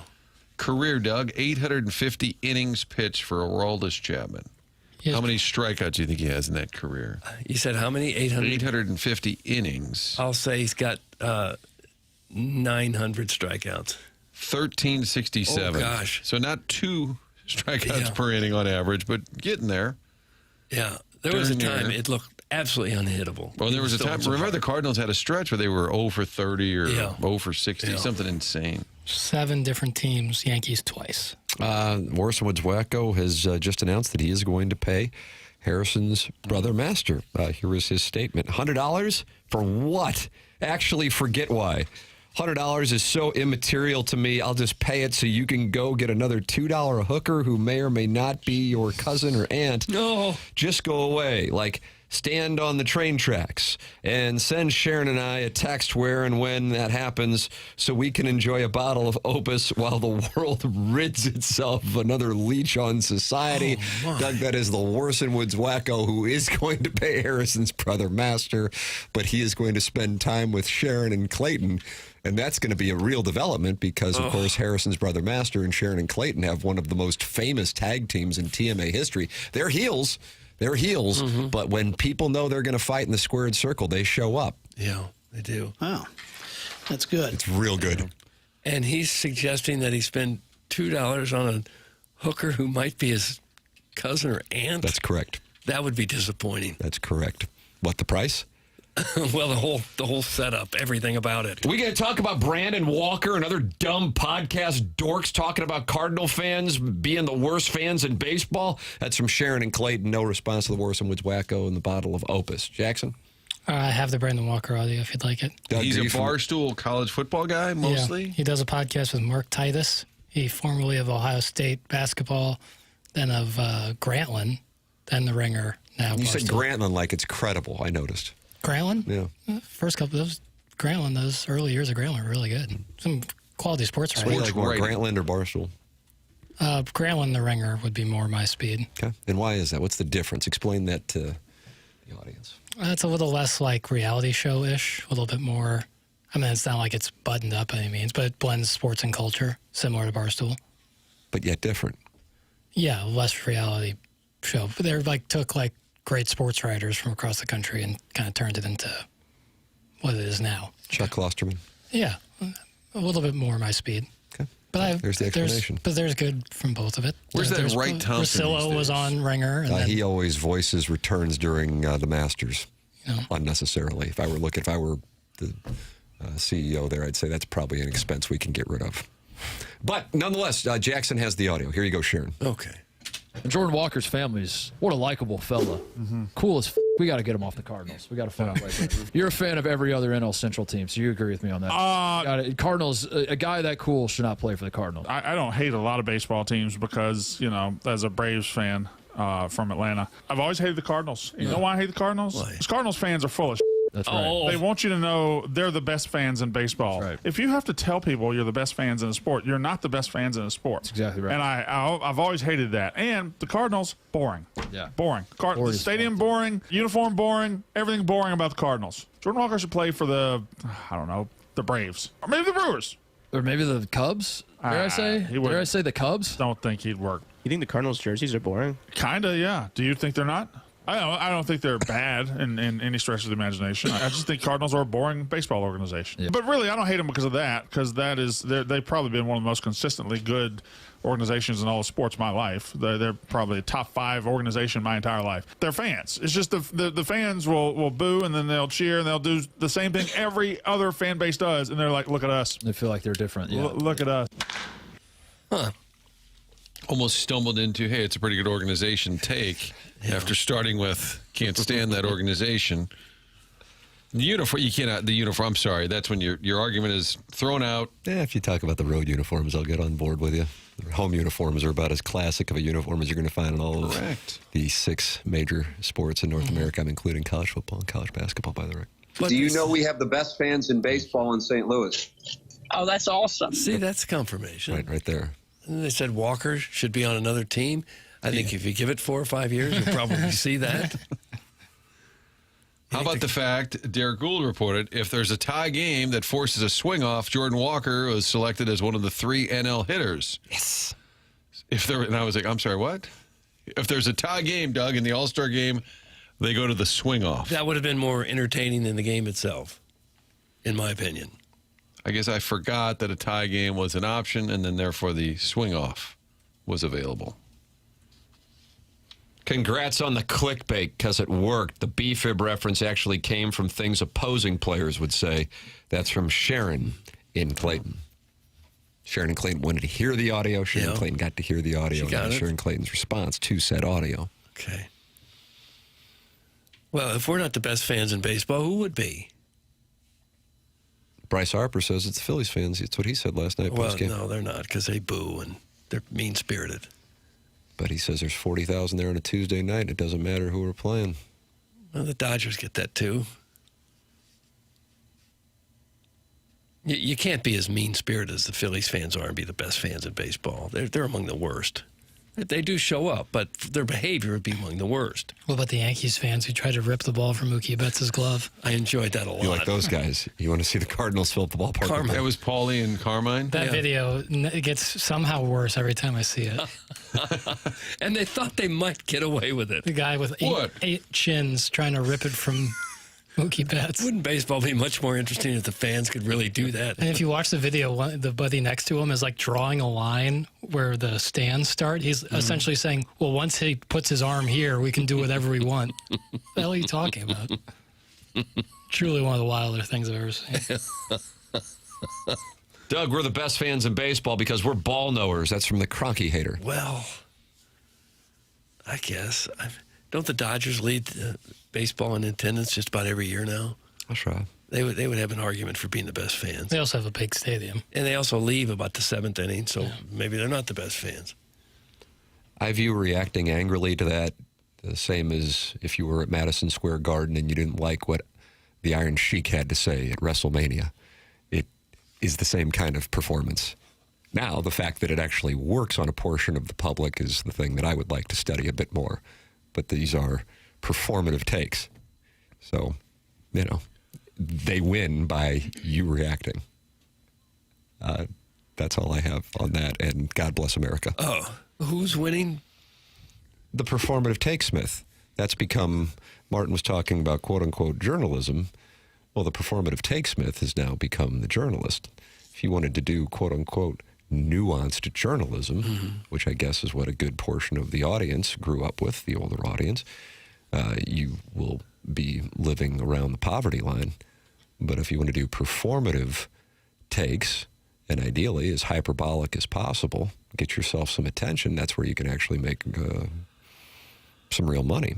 So you give the people what they want and what they react to, and that's what that is. He said, I think the Cardinals have a pretty good organization. The fan base annoys me at times. But how can you blame them? Because they've been one of the most successful organizations in both recent history and the history of the game. So, another win for the Cardinals, somehow pulling it out of the jaws of despair there with Jordan Walker last night. That gets no attention. But then you attack the fan base, even though by the end of it you acknowledge that the organization's been incredibly successful. And then we play it. You see what I'm saying? Mm-hmm. That's the game. That's the game. So are we take Smithies? I think we're clowns. Yeah. I think we're clowns. But what we do today, and cue it up in the next break, Jackson, roll tape, and if we have to start over, we'll just start over. We're going to make the case, Doug. The Philly fans don't deserve Bryce Harper. Nice. And the commissioner should get involved and put him on the Marlins. And then we'll do a social media clip. And they need to put Harper on the Marlins, give that market a little boost. Phillies will still pay his salary, but for the betterment of the game, Bryce Harper goes to the Marlins. And we just buy in on that take. Okay. That makes sense. Yeah. And then we go viral. And then people in Philly start playing and say, what are you talking about? That's how it works. Yeah, I think that would make some sense. And then we can get into radio wars with WIP and 97.5 The Fanatic. Cash money comes in large amounts. Cash money comes in large amounts. Boring stuff's forgotten. That's from the South City Implant. Tight read, Tim. Controversial takes, get the money. That's cash rules everything around me. Cream, get the money. What year is that, Papers? Would that be Enter the Wu-Tang? Doug? Say that again. I think wouldn't that be Wu-Tang's first album? Into the Wu-Tang, 36 Chambers? Into the Wu-Tang. Enter the Wu-Tang. Okay. Yes, that would have been 1993, Tim. 93. What's your favorite Wu-Tang album? Gosh. Doug? I guess that the best of Wu-Tang. You like Is that album out? You like best ofs, Jackson? Have they? It doesn't count. It's out. You can't count best of albums. Yes, I can, because you asked me what my favorite one would be. Now Jackson's telling you what the rules are. For almost any band, that would be my favorite. What a boring take. Cut that off. See, that's why we're playing Brandon Walker's made-up Cardinal take. You can't say your favorite album is their best of Yes, album. you can. No, you can that's like lame. exactly what you like without trying to appease anyone else. So lame. Chairman Kurt, you're texting me. I don't know what it means, though. So I apologize because sometimes we have a disconnect on the text. Oftentimes it means somebody's on the line. Yesterday, Big Al was Chuck active. and Soulard was on. John Rice. John Rice, who was troublemaker. Yeah, in parentheses. What do we have going on, Chairman? Well, you're debating, if the Cardinals aren't the best fans in baseball, who is? And according to Forbes, the Dodgers, Yankees, Red Sox, and Cubs would be considered the best fans in baseball when you take into consideration attendance, merchandise sales, ticket spending, and overall loyalty across generations. There you go. Yeah. Doug Forbes reporting. I'll say that about Cubs fans. They do pack Wrigley Field almost every game, and their team has, had some really bad years over the decades. They're not bad now, but they have been for a long time. Doug, 1993 was the best single year for hip-hop. That's from Too Fat to Kayak. Do you agree with that? 93, 94, somewhere in there, sure. But Pete Rock and CL Smooth, they reminisce over you, was more 92, right? I don't know the years, Tim. Pete Rock and CL Smooth for 92 and We Out, right? That's how they ended Trouble T. Roy. When did Illmatic come out? Doug? Oh, yeah, somewhere in there. Hell, I don't know, and don't give a rat's patoot. The best fans in baseball are the ones that vote the most for the All-Star game. That's from Steven Time. So that makes the Braves fans the best fans in baseball? So we got to see some random Braves playing and starting. Yeah. I don't know. Is it time to take any of the vote away from the fans? Would anybody really complain if a blue ribbon committee were to name the top players and say you're the All-Stars? Would anybody really have a problem with that? I don't think so. It is a tradition. The fans pick the players. Yeah. That's why it's an exhibition, Doug. Get to see your favorite players. But they didn't pick them for years, and nobody complained about it. Do any franchises still do the little paper ballots where you'd poke the hole? I doubt it. Too much hanging chad. I did. I miss that. those. Yeah, that was fun. Man, first Kansas, and now this guy's praising the Cubs. Good Lord. That's from Just Don't Press Push. Yeah, the Cubs fan base is very, very strong. I'm going to Chicago. Stand up. 2.7 million Chicago, 300,000 St. Louis. That's from Lisa. Right, not apples to apples. When you talk about, oh, wow, the Phillies fans show up. Huge market. Yankees, Dodgers, all the teams that were named there. Huge amount of people. But that's also disingenuous to say St. Louis is 300,000 when we know the That's area the is city. way bigger. Right. No, I don't think that's an accurate number. Anyone who ever uses that statistic is being disingenuous. To the city, county Right. area.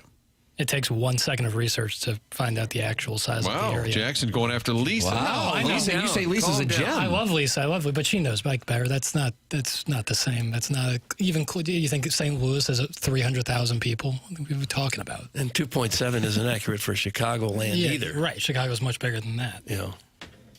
Let's use accurate numbers without the. Should we suspend this gal? No. Papers. It was a very Lisa has been with us since the beginning of Balloon Party. No. And when it was darkest before dawn, she was there. No.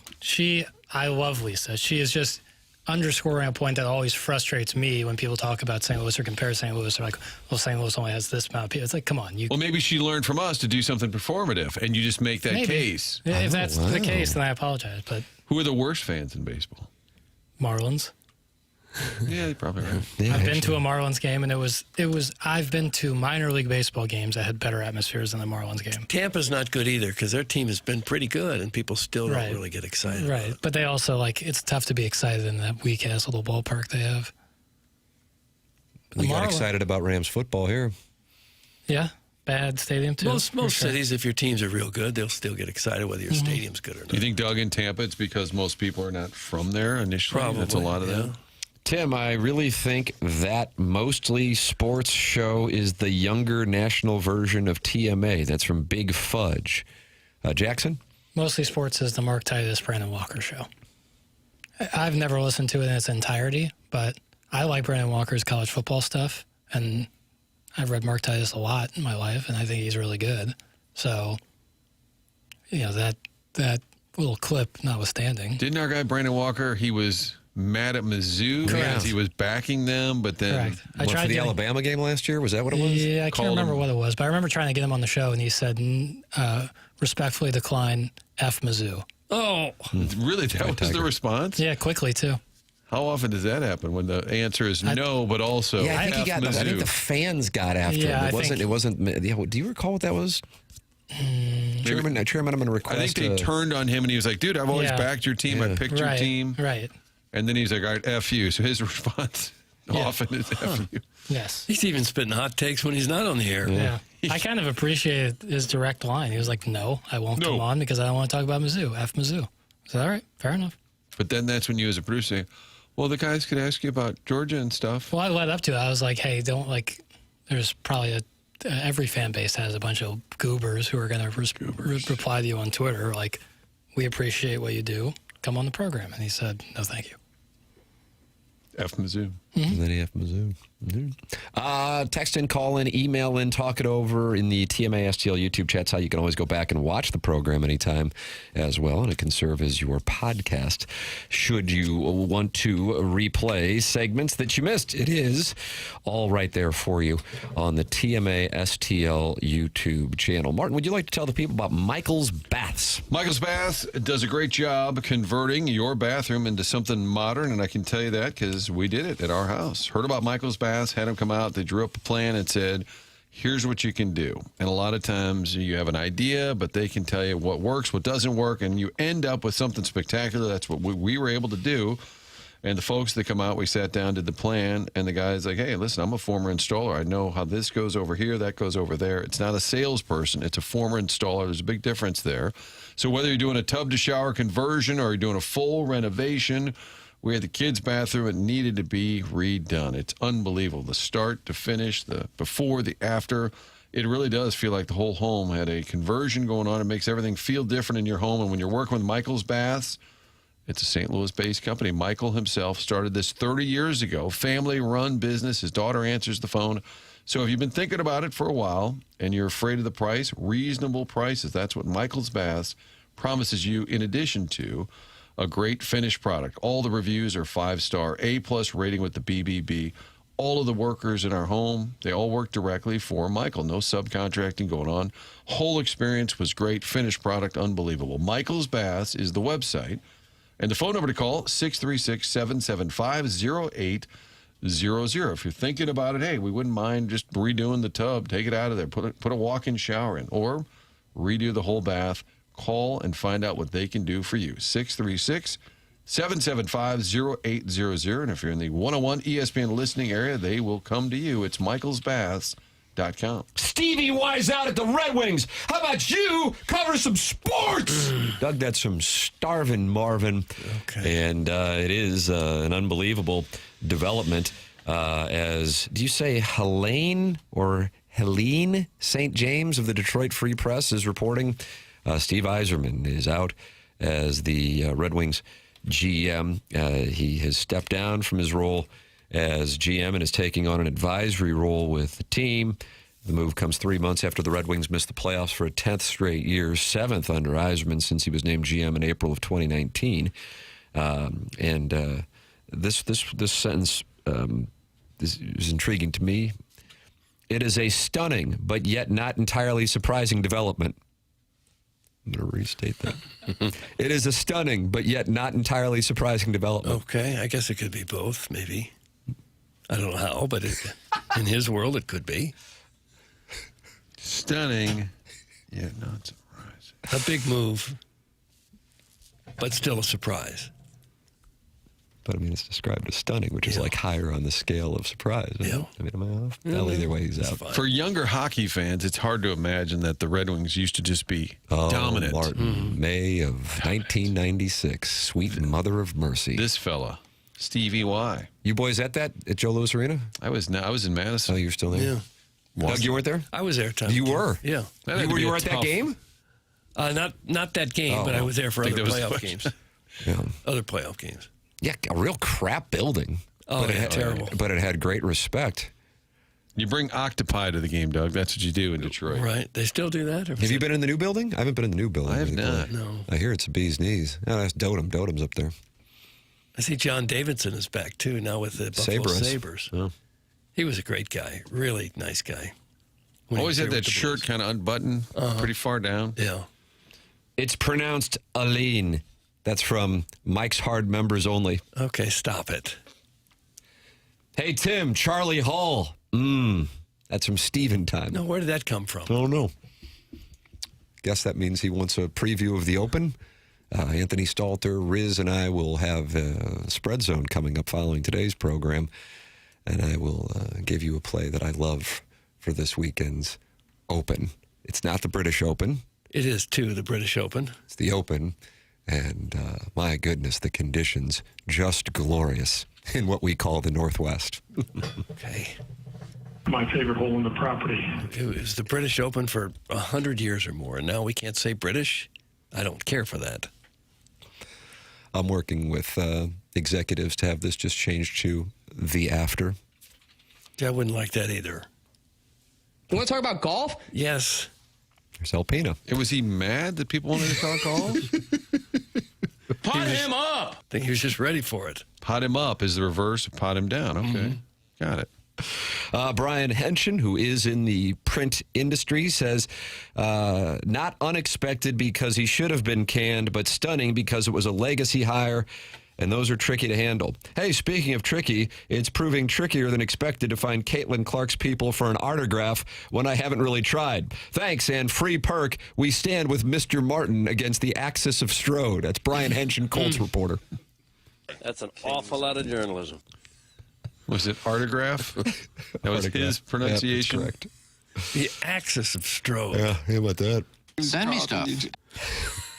Charlie Hull smokes 40 darts a day. Legend.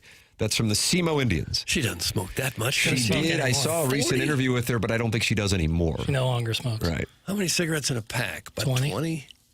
So, yeah, she said she was a 2-pack-a-day smoker, and then she was like, I can't do this anymore. No. I think she said she bet someone $10,000 that she wouldn't smoke again. And so she was like, I didn't want to lose $10,000, so I stopped smoking. There you go. How about that? There's a nice motivation. Okay. Come to my seminar this weekend. Well, I'll teach you to quit smoking. How? Bet your friend $10,000. Thank you. You can get involved in the program. Text in, call in, talk it over in the Form Energy YouTube chat, and email in for the Design, Air, Heating, and Cooling email today. It's 8:32 in St. Louis. Time check brought to you by Clarkson Jewelers, an officially licensed Rolex jeweler. Get involved on the show. The show, of course, brought to you by Brown and Crouppen online at getbc.com. Great to see Terry Crouppen in the Stiefel studios yesterday, talking it over with us. Brown and Crouppen is local. That's why you can hear from somebody such as Terry Crouppen, who founded the firm here in St. Louis in 1979. You want a local attorney if you are in need of one who knows the local legal environment. 314-222-2222, or go online at getbc.com. If you get in an accident, money can be tight. Brown and Crouppen knows that, so they come to you for free. They take your calls for free. They don't get paid unless you get paid. It's Brown and Crouppen, getbc.com, or call 314-222-2222. The program's called The Morning After. It's brought to you by Brown and Crouppen on 101 ESPN and the TMASTL YouTube channel.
I mean, you make a request, Jackson's going to deliver it. Doug, you own a fez? I bet you do. Do I own a fez? Yeah, the hat. Like a little Moroccan fez? Yeah. I don't own one, no.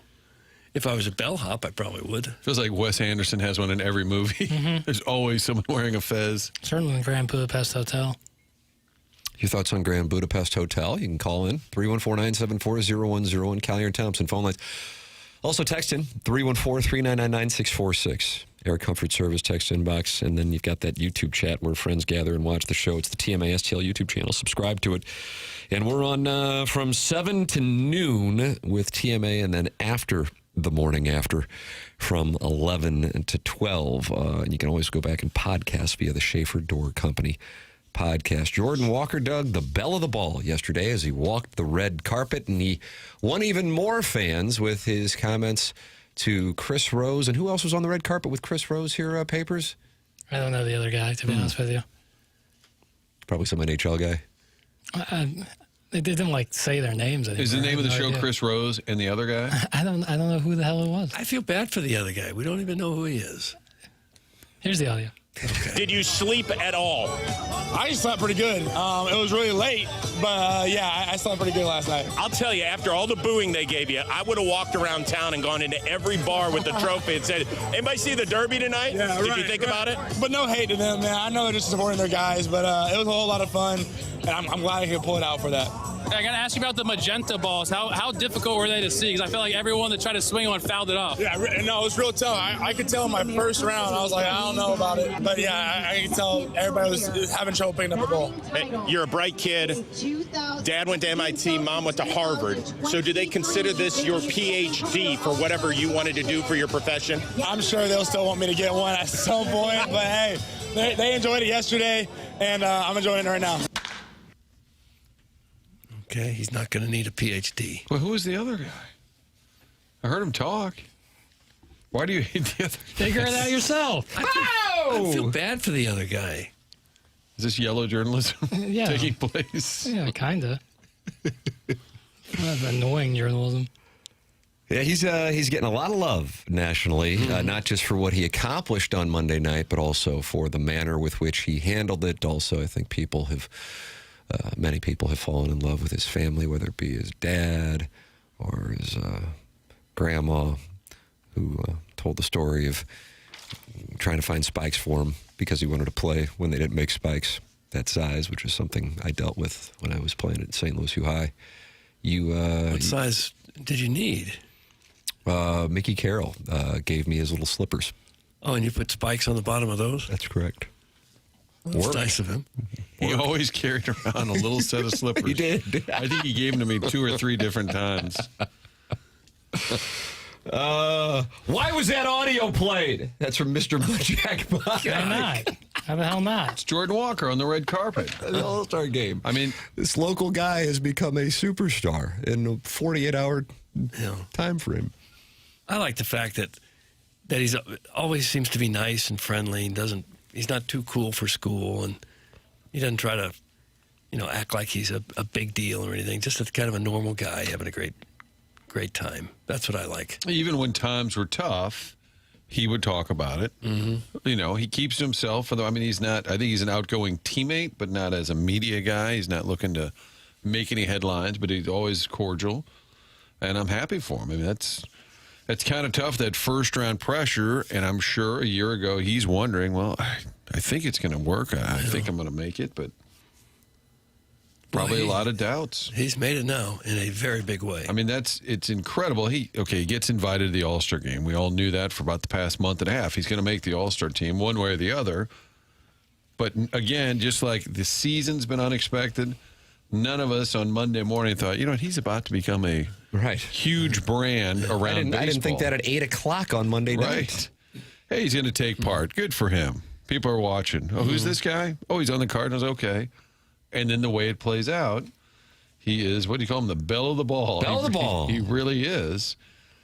Papers listed in the dossier, the Polos Plus dossier, a post-jaywalk world. That's what we're living in. Yeah. Coming out party was last night, 2 nights ago, and The consensus you see from people online is like, I'm upset that I wasn't a bigger fan of this guy sooner. You know? Oh, is that right? Really? Mm-hmm. Were there like columns written, or what were you? Just taking the pulse of the world at large. Yeah, you can tell he's a likable guy. Yeah.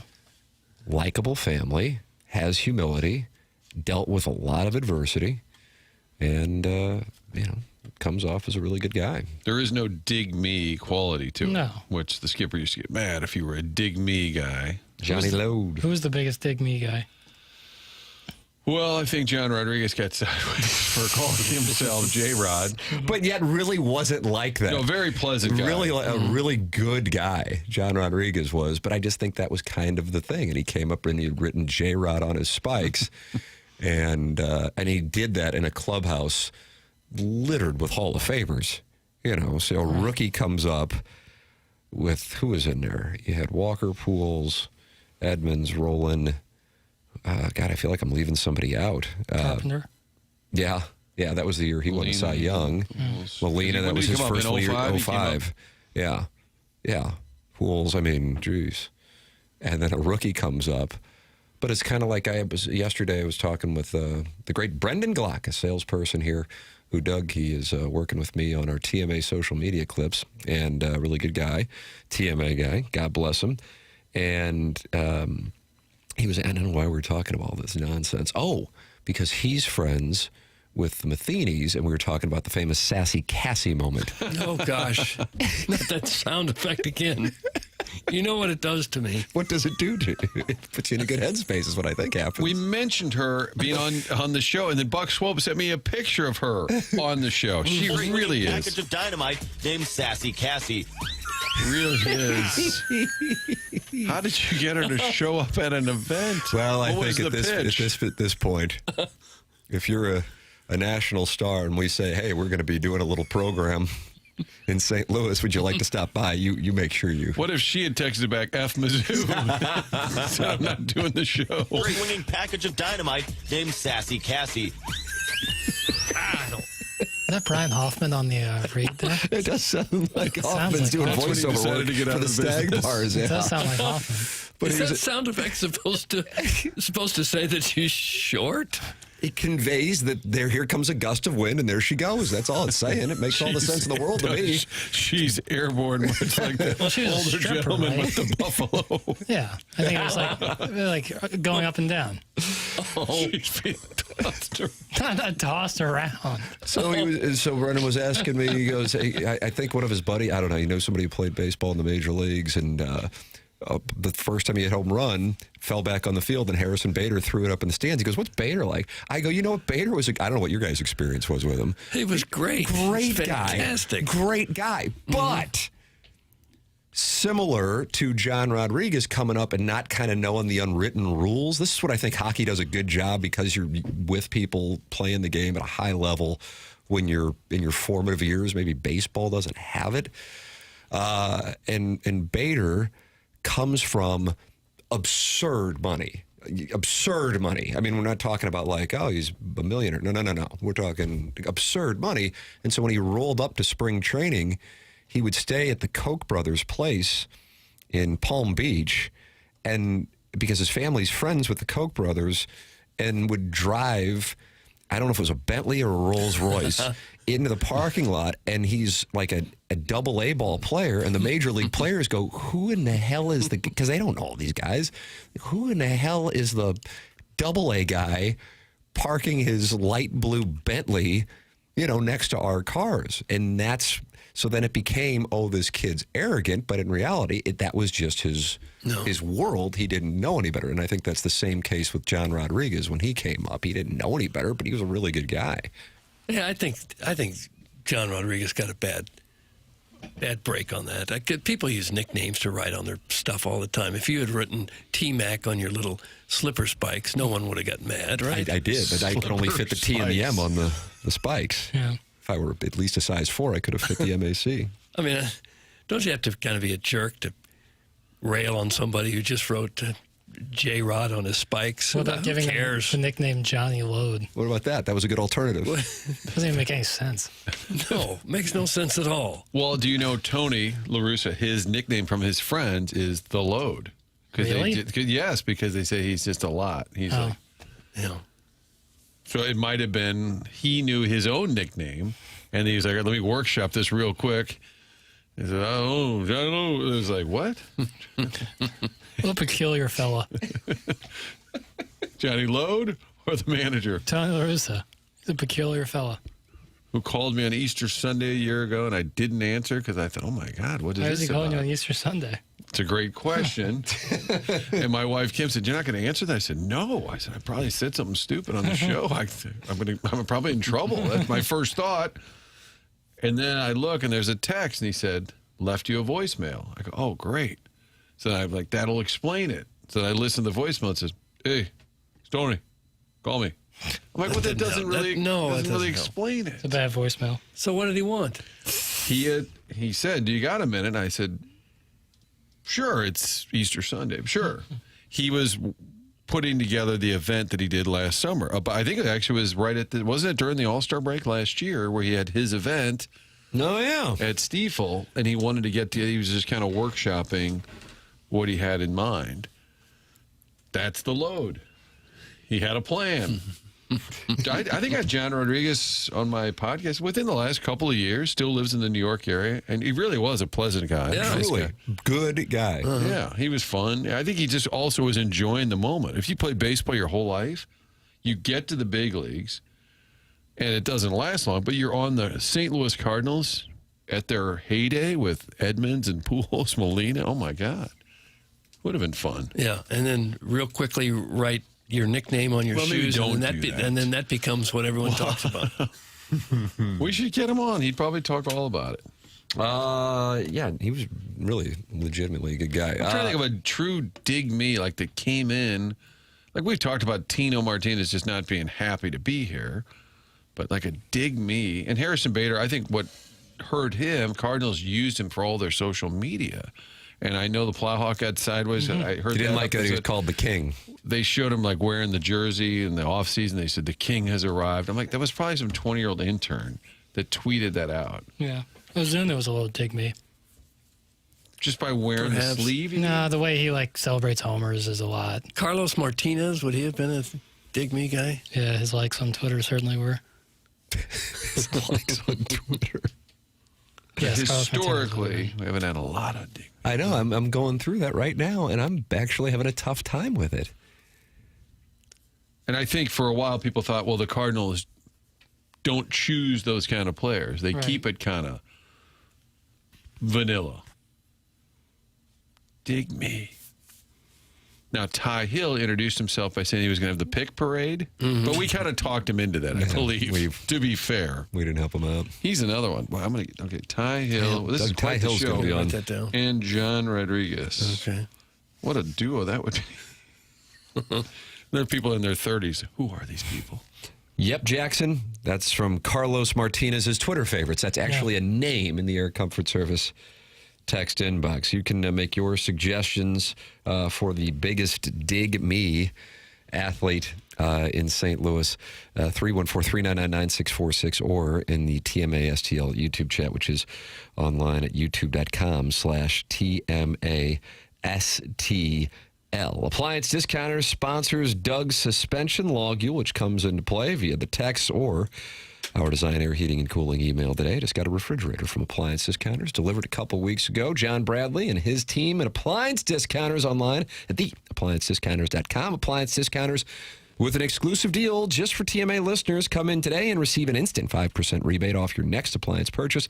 That's right, 5% instant savings off their already low prices. In addition to the 5% instant rebate, you can receive other factory rebates, some up to $1,500 direct from the manufacturer. Now you know why they are called the Appliance Discounters. Huge savings, locally owned, next day delivery. 18 months interest-free financing, all from the #1 largest family-owned appliance retailer in St. Louis. Visit any of the 7 area locations in Afton, Baldwin, Concord Plaza, Earth City, Maplewood, St. Charles, or shop online at theappliancediscounters.com. It's 8:51 in St. Louis. We are heading into the Marcana Evergreen Wealth Strategies 9 o'clock hour here on TMA, which will include on our Polos Plus dossier the Design Air Heating and Cooling email of the day, the morning after, at InsideSTL.com. It's TMA 101 ESPN.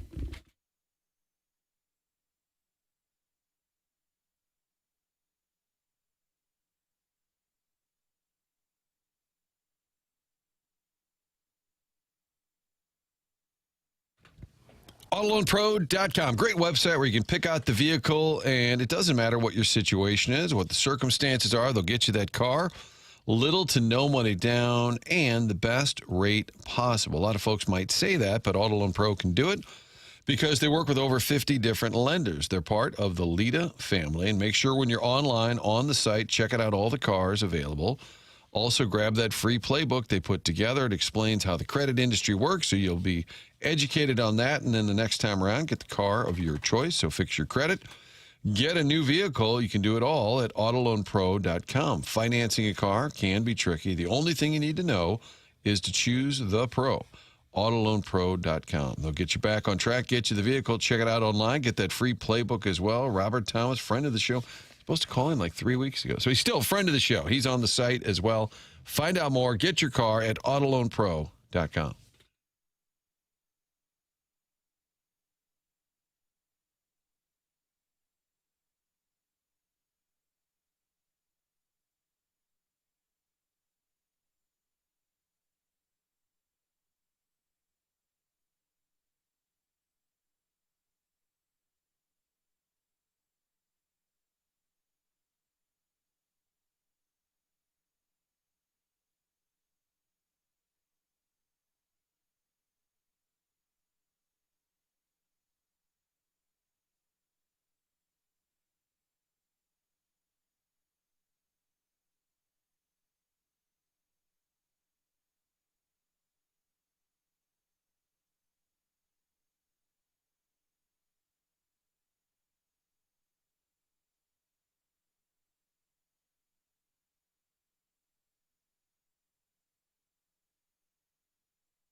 You requested this, why? I was just ready for some traveling music. Doesn't this feel like the kind of music you'd hear in the background of a movie when they're doing a montage? He's driving across the country. I bet Papers could tell you what film it happened in, too. That's how good he is. What film? One of his Doors.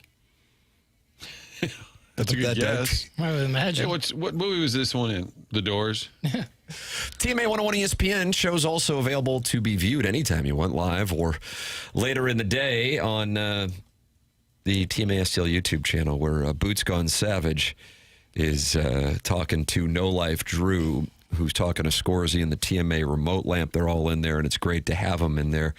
Doug, how are you going to be watching the Open this weekend? You mean the British Open? Probably on TV. You having people over like at 5 in the morning? I'm not, no. Papers, how do you handle the Open? Because the time is, like, Scotty Scheffler will be making the turn by the time we get on the air tomorrow.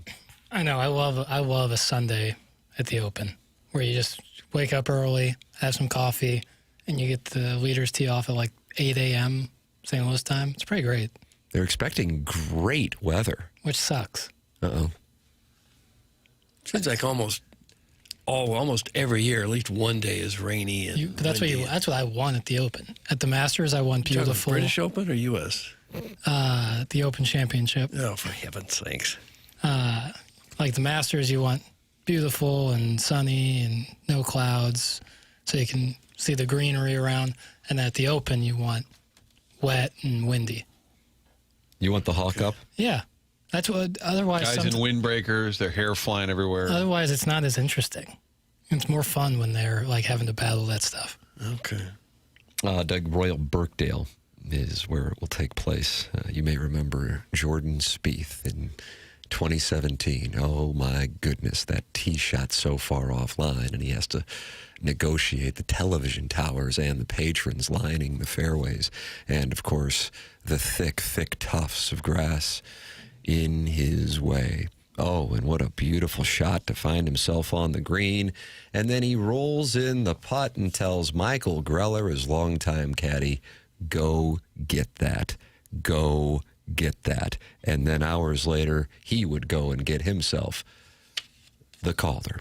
How's that feel to you? The Claret. Calder? Claret. It's a Claret jug, right? The Calder Trophy. It'd be hockey, right? Calder. Rookie. That would have been Claret unusual. jug. That's Had what he made won the tournament. That's what made it such a memorable event.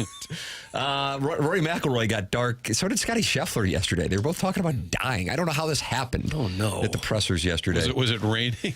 Terrible weather? Yeah, maybe that's what the issue was. Papers. What do we have going on here with Roderick McRib? This was Rory asked about his legacy after he dies. It's kind of a weird question. Kind of. What'd your grandma Especially since he's only, 30-something? Yeah. How concerned are you with your legacy past when you'll be on this earth? How concerned are you with how you'll be viewed in 100 years? Do you think about that kind of thing? Does it matter to you since you won't be here? I mean, how does that go? No, I don't really care. I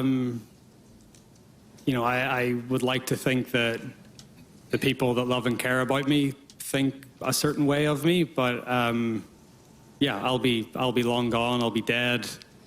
I don't think I'll be seeing what people say about me. I'll be 6 feet under. I don't think I'll be a ghost. I don't think I'll be, I don't care.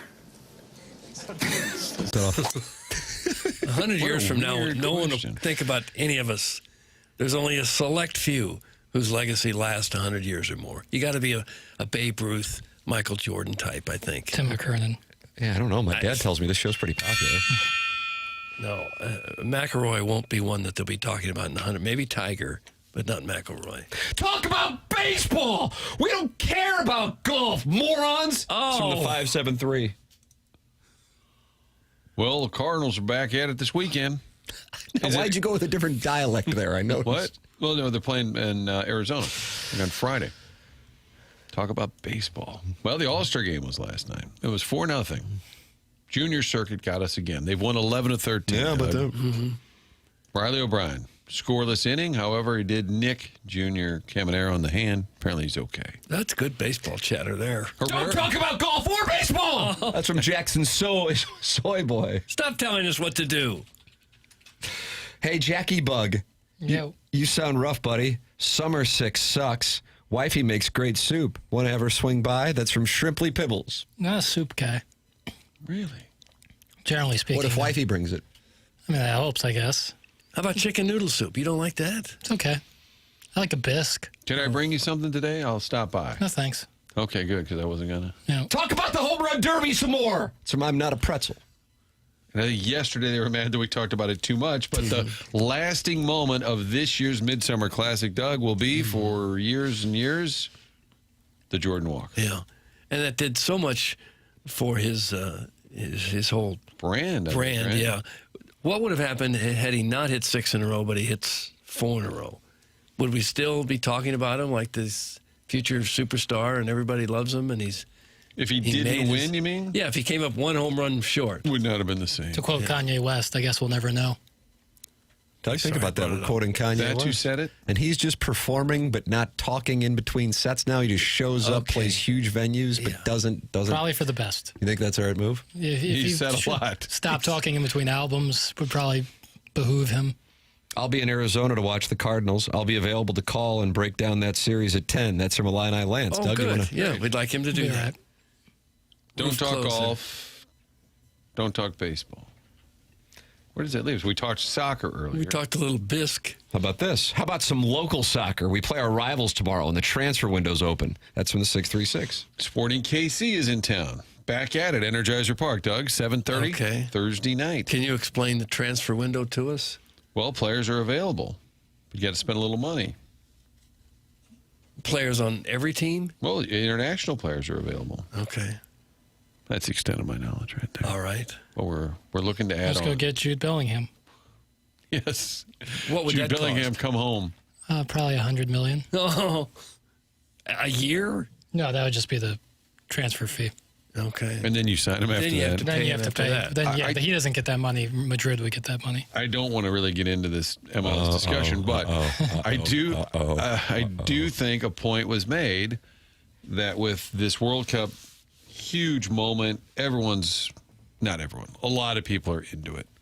And the fact that Lionel Messi is one of the stars of this particular event, and people are, wow, Lionel Messi, wow, he's huge. Oh, yeah, he's in the MLS. It's almost lost on people, and it's because they have the Apple deal where most people don't see him.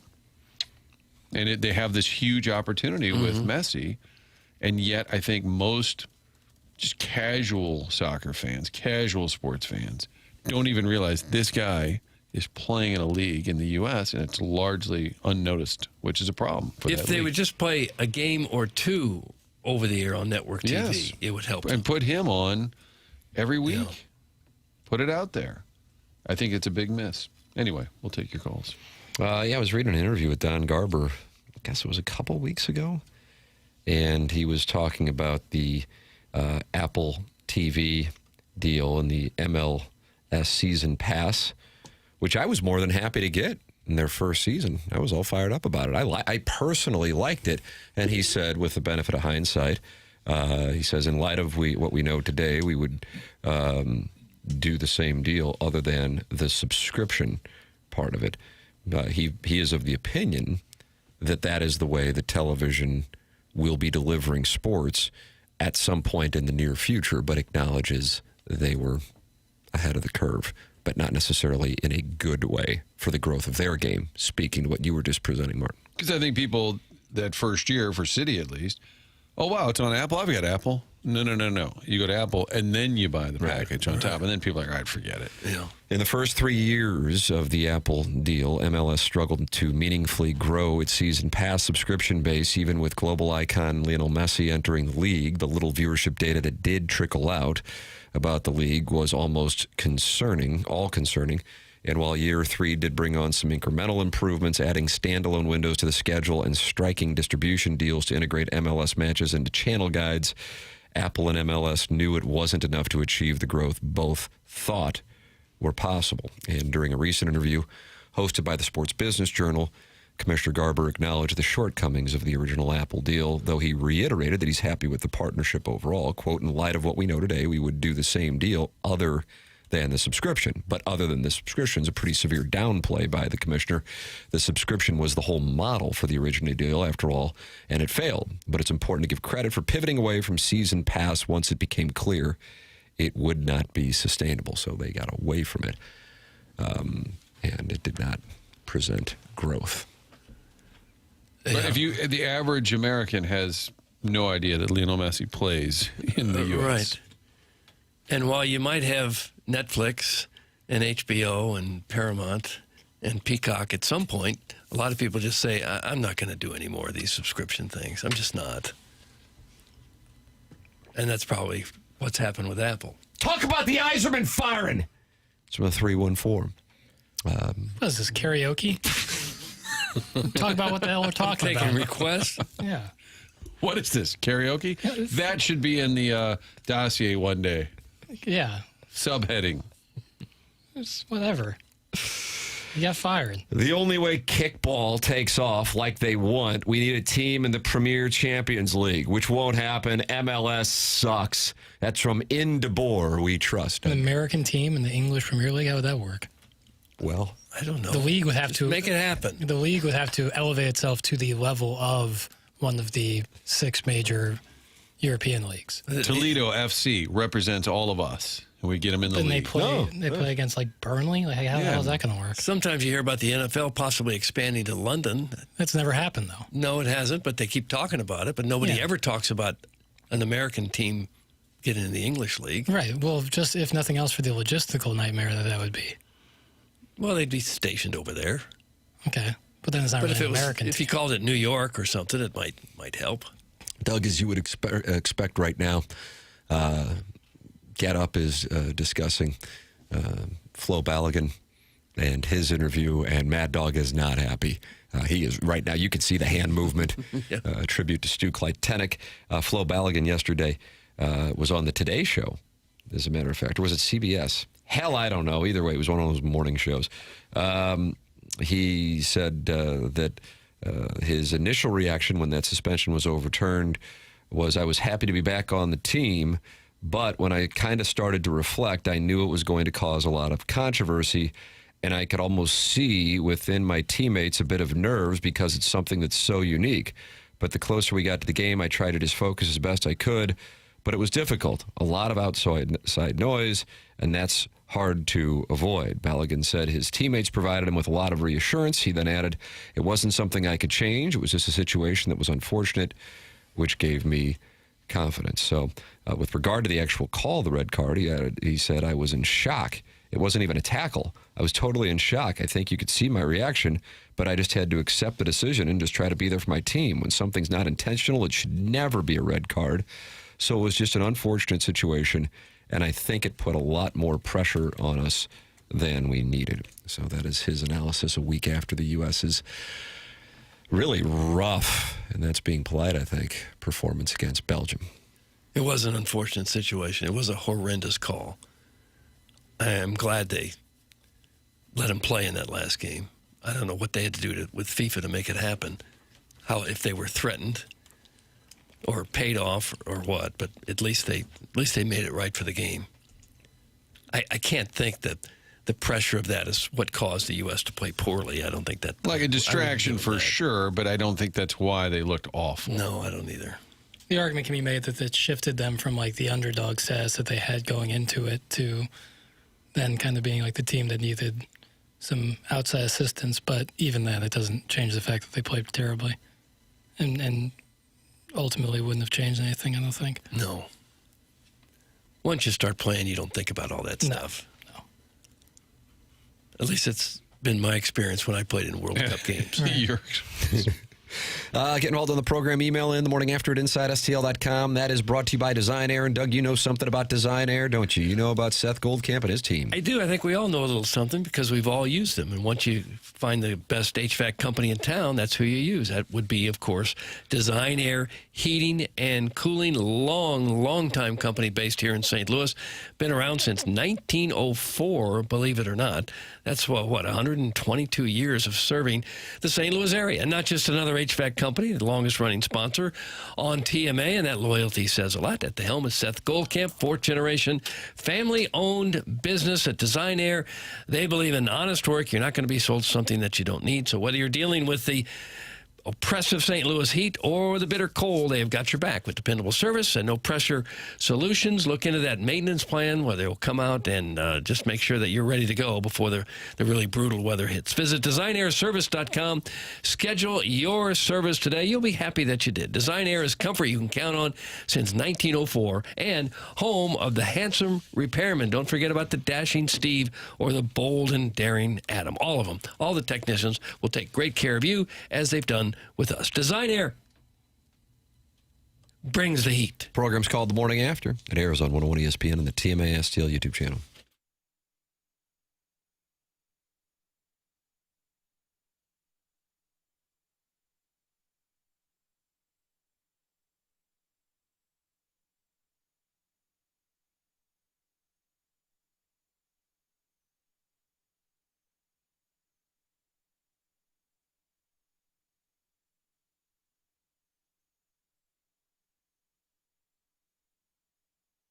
FlyMidAmerica.com. That's the website for Mid-America's St. Louis Airport. Planning a trip. You want to go west to Vegas. You want to go south to Florida, whether it's Fort Myers, Orlando, Lauderdale, Destin. They go to Gulf Shores, South Carolina. So many great spots. Go to Knoxville in the fall. If you're going to a Tennessee game, wherever you're headed, Allegiant will get you there at a reasonable price, and you can do it from Mid-America's St. Louis Airport in Muscuda, not far at all from downtown St. Louis. And folks have figured this out. You want convenience. You don't get that these days when you're headed to the airport. Well, you get it at Mid-America St. Louis Airport. Parking on the lot in front, get you through the gate, through security, and at the terminal there. It's all about a 20-minute experience from car to gate. Unheard of these days when you're talking about airline travel. FlyMidAmerica.com, the website. Get on there, pick out your flight somewhere warm, head to the beach, make a plan, maybe even for the fall, winter. Start planning ahead. Book that flight at FlyMidAmerica.com.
This is Jackson with a Sports Center update brought to you by Saliga Heating and Cooling. The American League defeats the National League last night 4-0 in the All-Star game.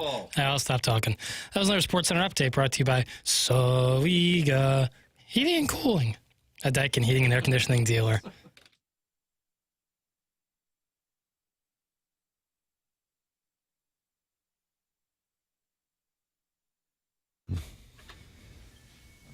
Doug, some people love this song. Some people hate this song. Yes. It's been played a lot for, 40 years or so. I'm going to make a play on 43 years. It's my play. Put me in the camp of loving this song. Yeah, it was a solid tune. What films have used it most prominently? Jackie Papers, owner, proprietor, host of Movie Boy. I don't know. Okay. Good talk. I don't know of anyone that's like a I don't super remember famous of it. one. The Boogie Nights. Am I off on that? I know No. Sister Christian prominent, but I don't think Boogie Nights would have used this. This wouldn't have been the time that this would have come out way later than the events of Boogie Nights. Not way later, but they later. were playing Sister Christian. I think it's right around the same year. Okay. Doug, is Sister Christian in Africa right around the same year? Night Ranger coming to St. Louis, too. Okay. 82, 83 range. 99 Left Balloons, for sure. 84 all day. How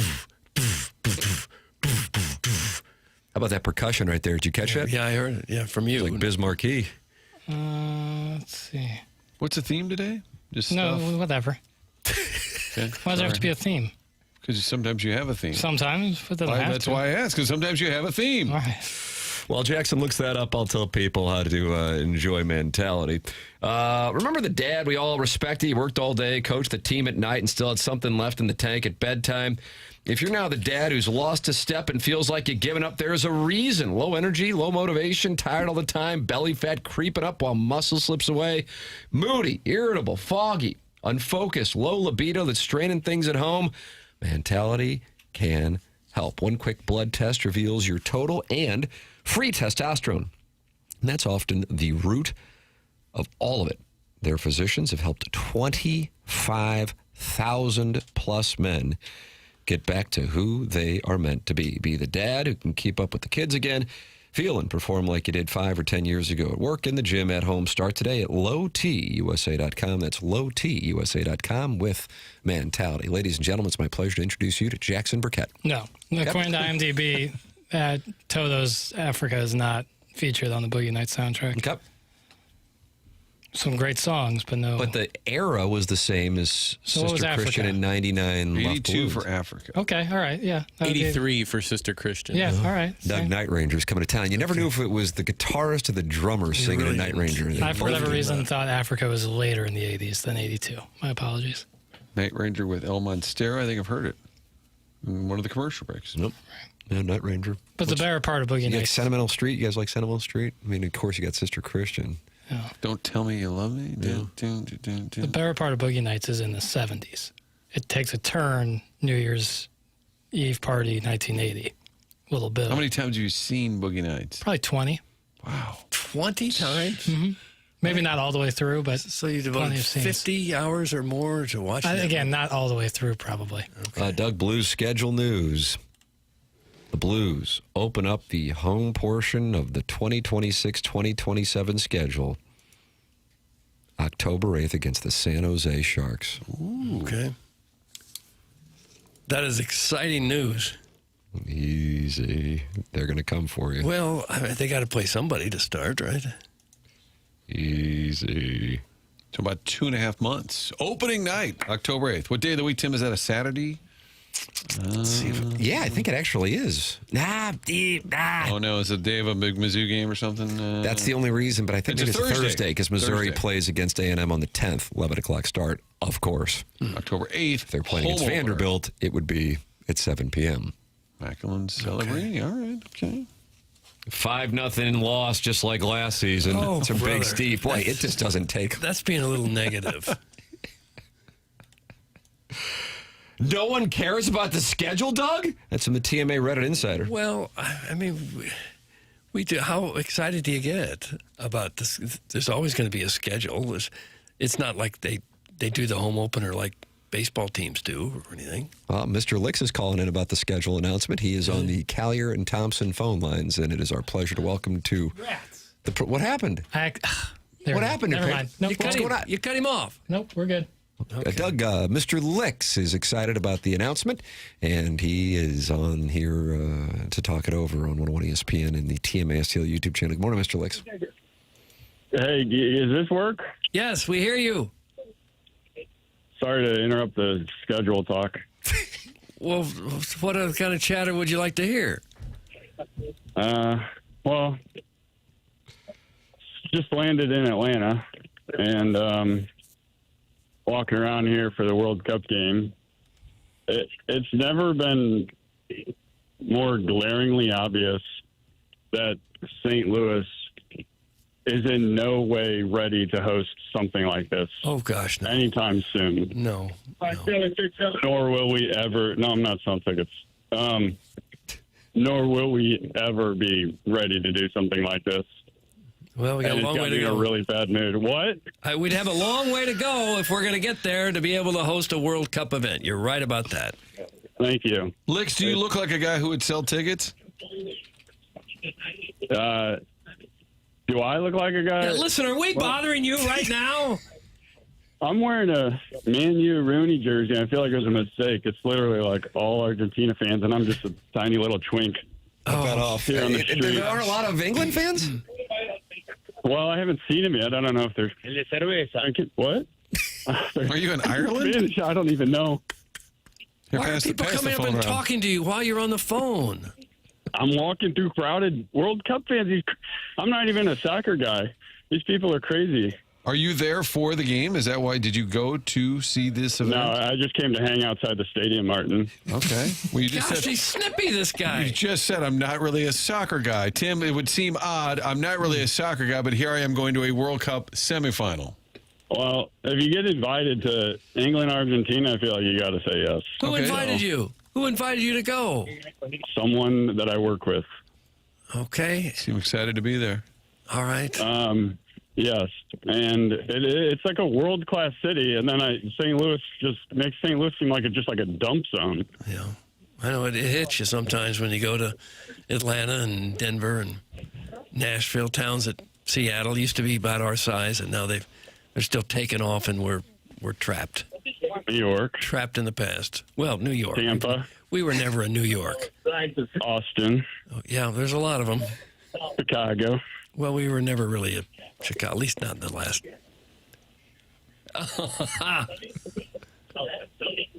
No. No, you're not going to compare us to Chicago or L.A. or New York, of course, but Atlanta, we should have a fighting chance to be as good as Atlanta or Denver or cities like that. No, I don't think so.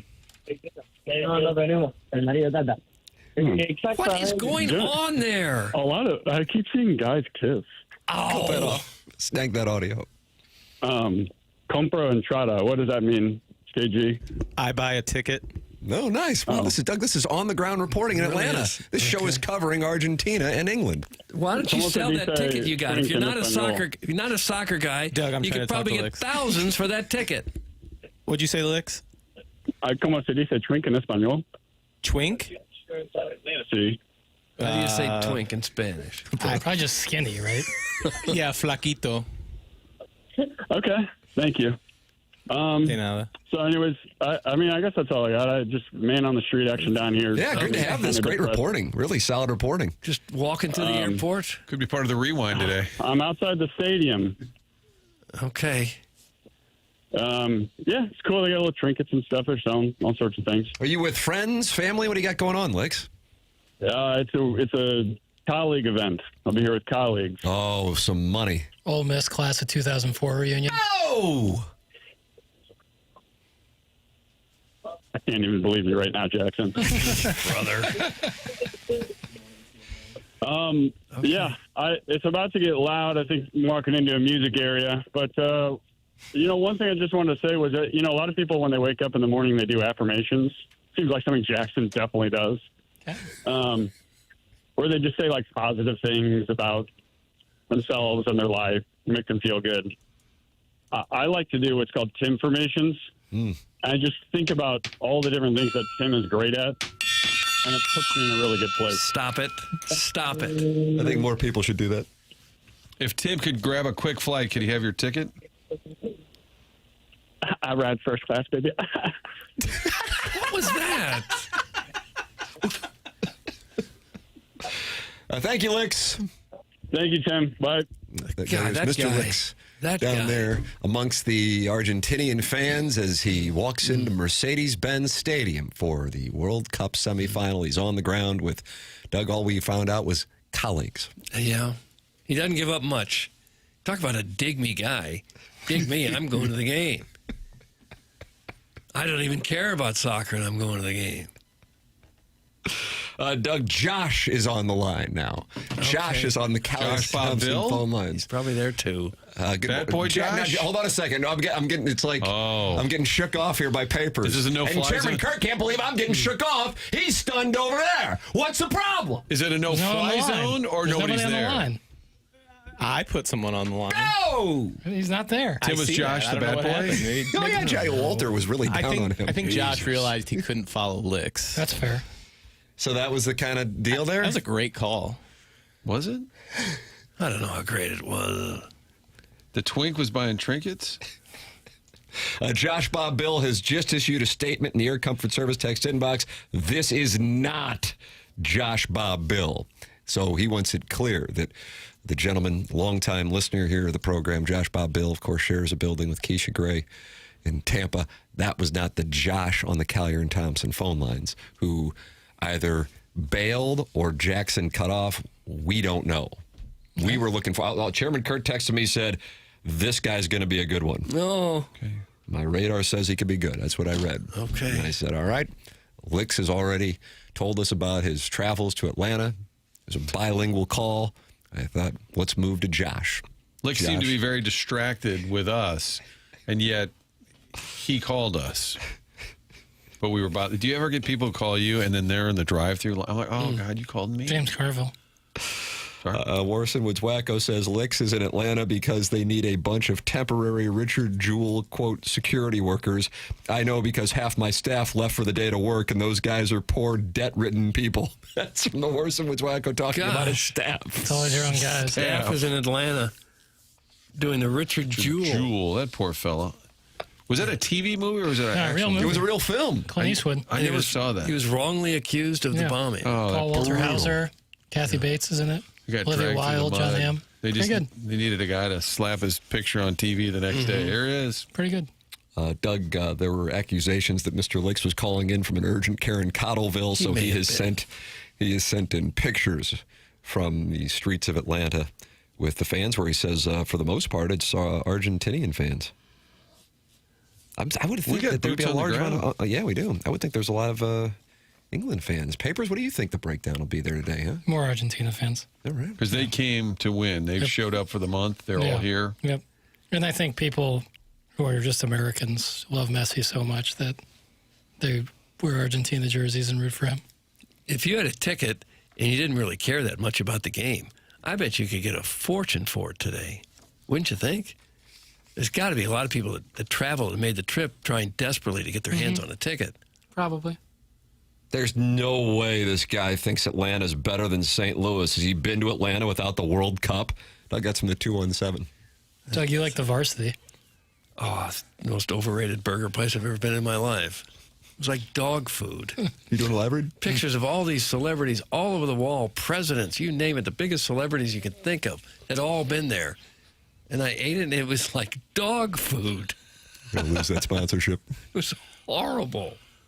And it's not a chain, right? It's just a spot? I think so. And there's multiple what's in big Atlanta. down there? Crystal is big? Is that the burger joint? Yeah. Chicken wings down there are massive. It's like the chicken wing capital of America. Why do you hate Magic City? Yeah, Magic City on a Monday. Jamie Gertz. Yeah, chicken wings.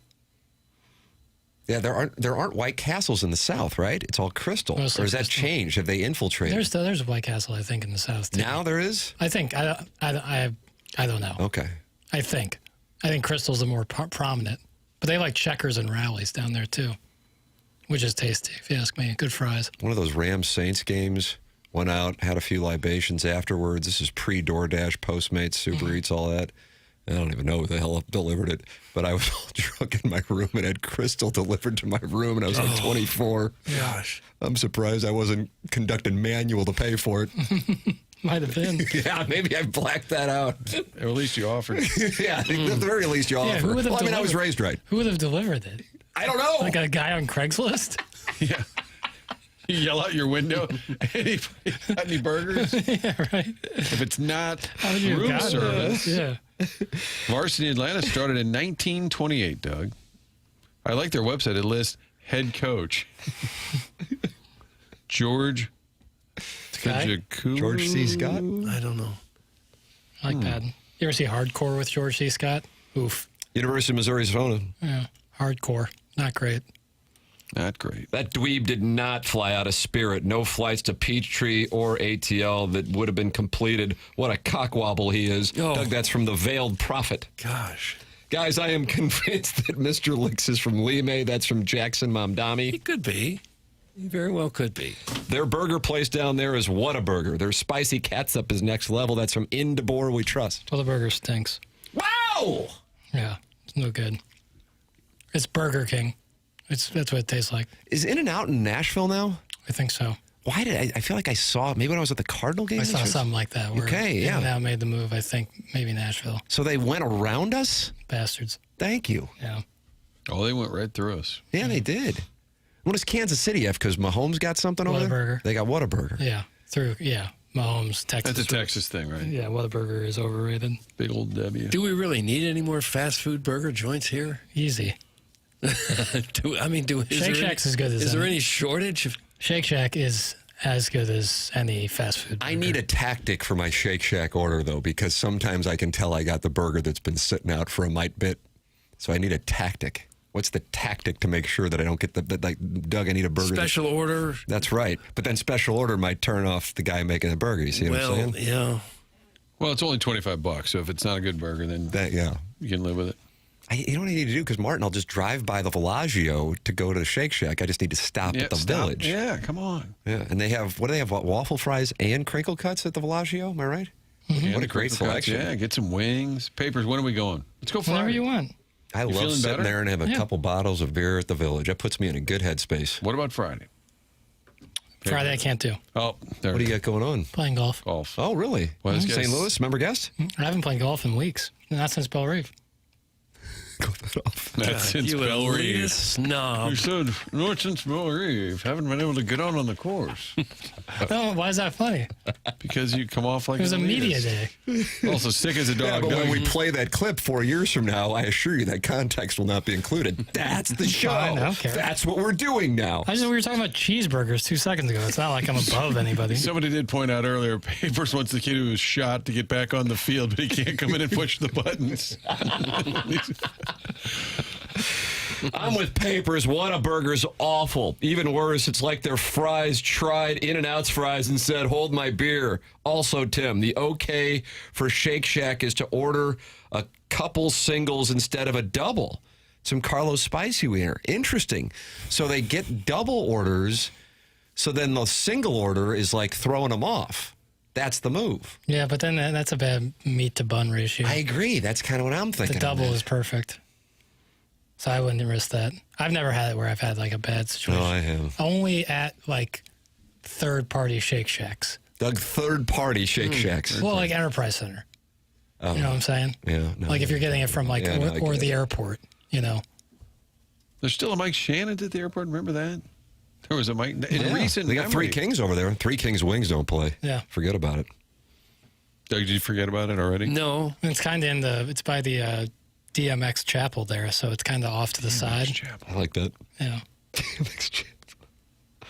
I would happily break bread at the Bellagio with Mr. Martin and my husband/wife, Jackson. That's from Brian Henshin. Of course, they got married this past weekend. It'd be fun. Henshin, Jackson, Martin. I'd love I'd it. be there, but maybe I'm not at the table, but I'll bust the tables like I did at well, Pietro's. first I got to knock out this Jackson lunch. We just cannot. What about Thursday? We cannot get corresponding dates. I cannot do Thursday. Okay. See? Next Monday. Maybe, yeah. Okay. What is next Monday? What do we got going on? Let's do it. Shake Shack at the NOLA Airport. Don't play. Trust. It's from Bobby Tejas. The one in the Chesterfield Valley place, I went there and ordered and waited 25 minutes. They never gave me my food. I said, can I just get my money back? And then they argued about that, and finally they gave me my money back. I never did eat. Second sponsor we lost in the segment. Email in the morning after at InsideSTL.com. Got the Design, Air, Heating, and Cooling email today coming up here on the Polos Plus dossier. James Carlton is a longtime sponsor of this program and the Tim McKernan Show podcast papers. We're going to have to do a QFTA. We need to schedule that like you and Martin at the Village, though. It's got to happen sometime here in the next week or so. Send your emails in for QFTA, tmckernan at InsideSTL.com. We haven't done one in a long time. I got to get on that. QFTA, tmckernan at InsideSTL.com. That's how James Carlton initially got involved, sponsoring the podcast, now part of TMA as well. And now 101 ESPN with Jamie Rivers switching to James Carlton. And he could not believe how much money just switching to James Carlton saved him. Same thing with BK and Ferrario. Now Jackson Burkett. And I've been a client since 2019, and I love endorsing James Carlton because as a client, I can speak firsthand to the incredible customer service you get and how good of a guy and good of a business he runs. It's James Carlton of the Carlton State Farm Insurance Agency, online at carltoninsurance.net, or call 314-961-4800. If your insurance costs a leg and an arm, call James Carlton State Farm. The program's called The Morning After. It's presented to you by Brown and Crouppen on 101 ESPN. We are in the Mark Hanna Evergreen Wealth Strategies 9 o'clock hour on the TMA STL YouTube channel.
After 101 ESPN and the TMASTL YouTube channel, Tim McKernan, Doug Vaughn, Martin Kilcoyne, Jackson Burkett, and Chairman Kurt filtering emails and phone calls here on the program. And we welcome you to participate in a wide variety of ways by calling in, texting in, and, of course, emailing in. We'll have the Design, Air, Heating, and Cooling email today coming up on our Polos Plus dossier. Doug, No Life Drew, in response to Mr. Licks' call, where he is boots on the ground in Atlanta for Argentina and England, says in the Form Energy YouTube chat, I'm pretty sure the call list is a bunch of dudes Tim met at Shamrocks and St. Peter's to kill time. I'm not familiar. Is this a cocktail lounge? I don't know. Martin, have you ever been to Shamrocks and St. Peter's? No, I've driven past it. I believe it's always mentioned when we do Burger Talk. Oh, is that right? Get some burger shout-outs, I believe. Well, in this case, the allegation is these callers who call into this show are people I met at Shamrocks, and they call in to kill time. What's possible, I guess? Initially, years ago, the allegation was the only people who got read on the program were my classmates from high school. But now we've moved on to Shamrocks and St. Peter's. We're big with Shamrocks and Chaminade. Those are our two. Hey, can I be suspended for like 20 minutes? See? Cousin Nick's in Atlanta. He said, I didn't know you needed a World Cup correspondent. I could have gone down there and maybe had something a little more upbeat than Licks. Cousin Nick. I'm not going to speak for Stan. That's something Stan needs to do. Roger Goodell has entered the conversation randomly. Papers beds are starting to take hold. Jackson's feeling drops right now. Go for it. What do you got? Yeah. This is your time, Papers. Our time is over. And we're very bad and butt ugly. Yep. Doug was never going to leave his wife for me, so I figure I might as well marry a woman. I've got news for you. It's refreshing to see rich white women. Maybe the drop of all time right there. That it's refreshing, like on a hot summer day. Yes, I have a cuckold situation. I'm loving how you sexualize the food. This is perfect for a shopping mall. It's very sexy. The only thing I'm seeing I'd like to put an amend on, perhaps a little more room here for the fixins. You know what I'm talking about? Ooh, we're going to have a lot of fixins? What in the world?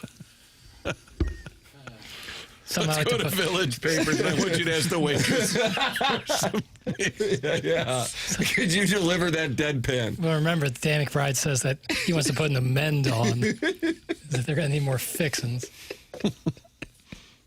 The outtakes of that scene. Yeah, it's so good. Glorious. All the bloopers of that show. With Ashley Schaefer, Will Ferrell.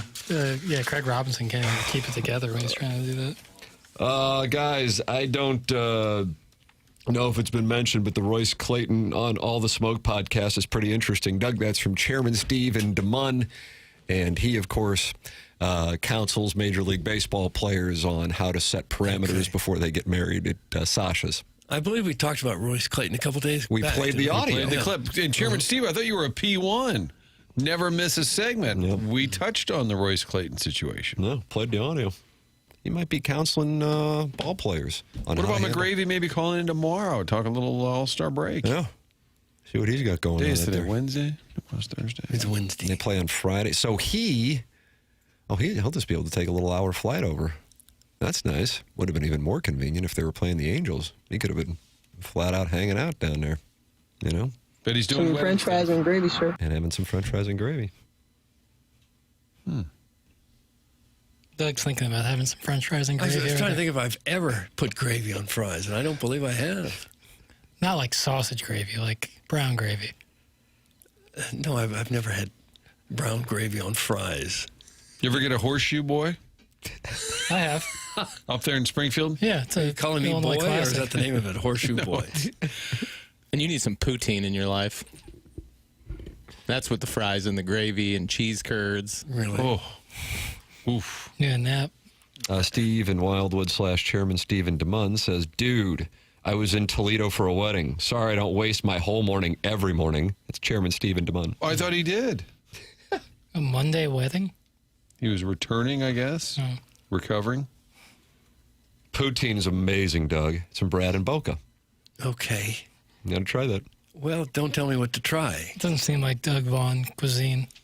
French fries and gravy. No, I don't care for that. I do like a fry. I just try not to eat very many of them. What kind of fry do you prefer? Just anything. Well, but do you have a favorite? I always like those Wendy's fries. I thought the yield was just outstanding. Has a little bit of skin to it, maybe? It's like a kind of a thick steak fry. I think that's what it used to be. I haven't been there in years. You dip them in the Frosty? No, I wouldn't do that. What about in chili? No, I don't dip them in anything. You don't Fry dip can fries stand in on its own anything? legs. What about catsup? What catsup? Sometimes ketchup, See? sometimes no. We just caught you in a lie. It's awesome. Well, it was only 11:30.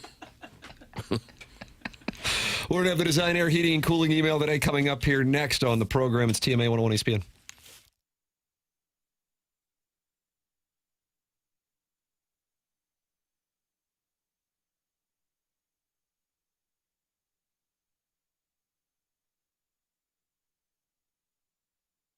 Oh, Village Bar. Boy, we're talking about it a lot today. Doesn't matter. Papers can't go. I'll probably be there on Friday. Love hanging out at Village Bar. Everything on the menu is great. And it's just a neighborhood hangout. It's been that way for a long time. It's not in some fancy strip mall. No, it's an original location. There was a general store more than a century ago. And now, with 1879 products being made on site, they've got the general store connected to Village Bar. It's where you can buy some merchandise for all things 1879. You buy some of the products like the flavored rum there, the dark Havana rum, the Red Barn vodka. You can get that. The tasting room is noon to 5 on Saturdays. Pretty cool spot to sample the products and buy the merchandise. It's really cool what they've done with that interior there. It's a little speakeasy kind of vibe. And in back is the barn where you can hold a private event. That's where 1879 is headquartered, but also a cool space. About 60 to 70 people. So if you're putting together a fundraiser or a small event, you can host it at the barn outside Village Bar. So lunch, spirits, and events, all of it one spot there. Village Bar and Pear on Manchester Road. You already know that. Stop by for lunch, dinner, bring the friends and family. The games are always on. Find out more about these award-winning spirits at 1879distilling.com.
Boy, raspberry beret, Doug.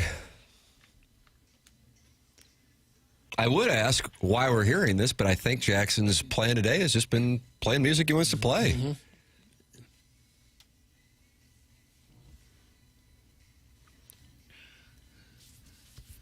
It's our theme today.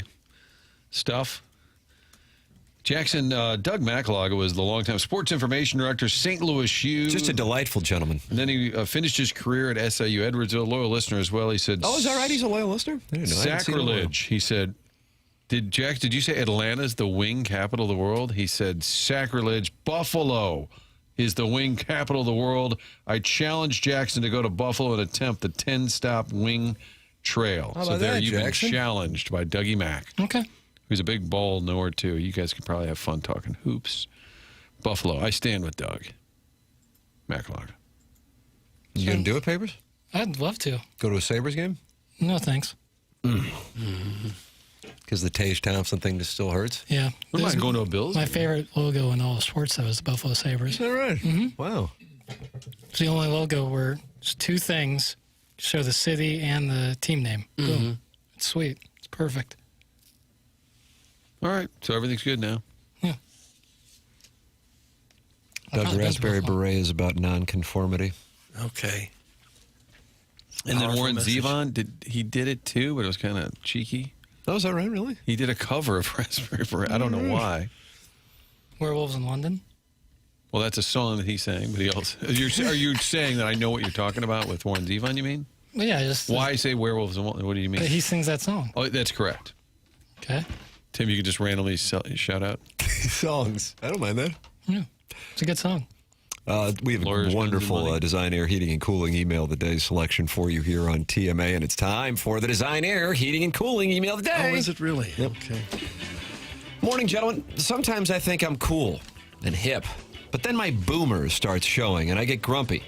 This time it has to do with all these sports, quote, podcasts and their flat bill wearing hosts and generic weight loss supplement or gambling site sponsors.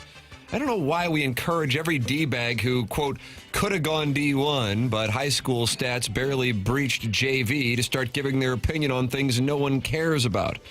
I love my traditional meat and potatoes boys on 101. Day in and day out, they are stern but fair on takes and telephone calls. Truly voices of the people, and not fishing for clickbait and sound bites in hopes of a retweet from a pizza-reviewing dork. Keep up the good work. Cheers, and God bless America, Doug. That comes from Mongo. Mongo. Now, I realize that probably was targeted, but I don't know who the target was. No, I don't Is it going back to the... Who was our guy, Walker, that was crapping on the Cardinal fans? Ah, got it. Yeah, that probably was was good. related to that? Possibly. Could be. What he talked Mongo about? email again. Flat build? Brandon Walker was was he was talking about? Was he wearing a flat bill papers, Brandon Walker? And I don't think he wears flat bills. Yeah, never mind. Morning, Donkey Boys. First off, a power ranking of D.C. area airports. Number 1, Reagan National. Yeah. Number 2, Baltimore, Washington. Okay. Number 3, Dulles. Now that's out of the way because Mouthguard is too scared to say it. I will. England to advance is the play. Legally, I have to give a disclaimer, though. I know nothing about soccer and generally dislike the sport. Chairman and/or Kilcoyne. I work adjacent to the Freedom of Information Act attorney, so if you need help obtaining the video of Ken going Mach 5 into a parking lot that has a speed limit of 5 miles per hour, let me know. I'm happy to help out. And finally, on to what St. Louis is known for out here in D.C., awful driving and shootings. When it comes to driving, it's astounding how every single driver from Maryland operates a vehicle like they were born along I-270. When it comes to shootings, Doug is being a 5-letter word for a cat. Brian Robinson Jr. got shot in the ass on U Street and played in the NFL 42 days later. Grow up, old man! I won't get into potty talk today because it's a special day, and I don't think what Doug was doing in Albanian positions last night is fit for radio. Albanian Happy birthday, Mom. That's from Jugs. He's in D.C. Jugs in D.C. And do we think Jugs' mom is listening? I could see that. Okay. Hello to Jugs. Can I ask what Albanian positions are? Clip that off. Jackson? I have no idea. I feel like Kurt might know. I've never heard that before. No idea. I think this is based on your gas-powered Sibian. I haven't got one. Paul It's Newman. electric. Alain Delon. Sorry? Alaindelon.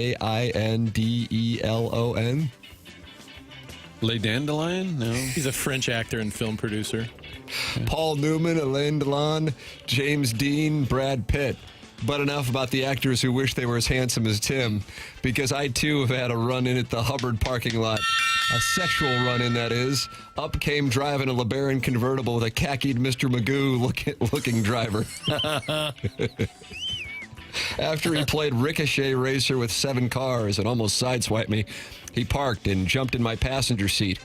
I'm horny, tie me up and tickle me. I thought, what the heck? I got time. So it was game on. He had the cutest wheezing giggle fit, a giggle fit complimented by a chubby, and then it was good morning protein shake. Oh, no. This is Kevin Miller, isn't it? Yeah, so you saw the email? You liked No, it? I You can help me out with the pronunciation. Writing style.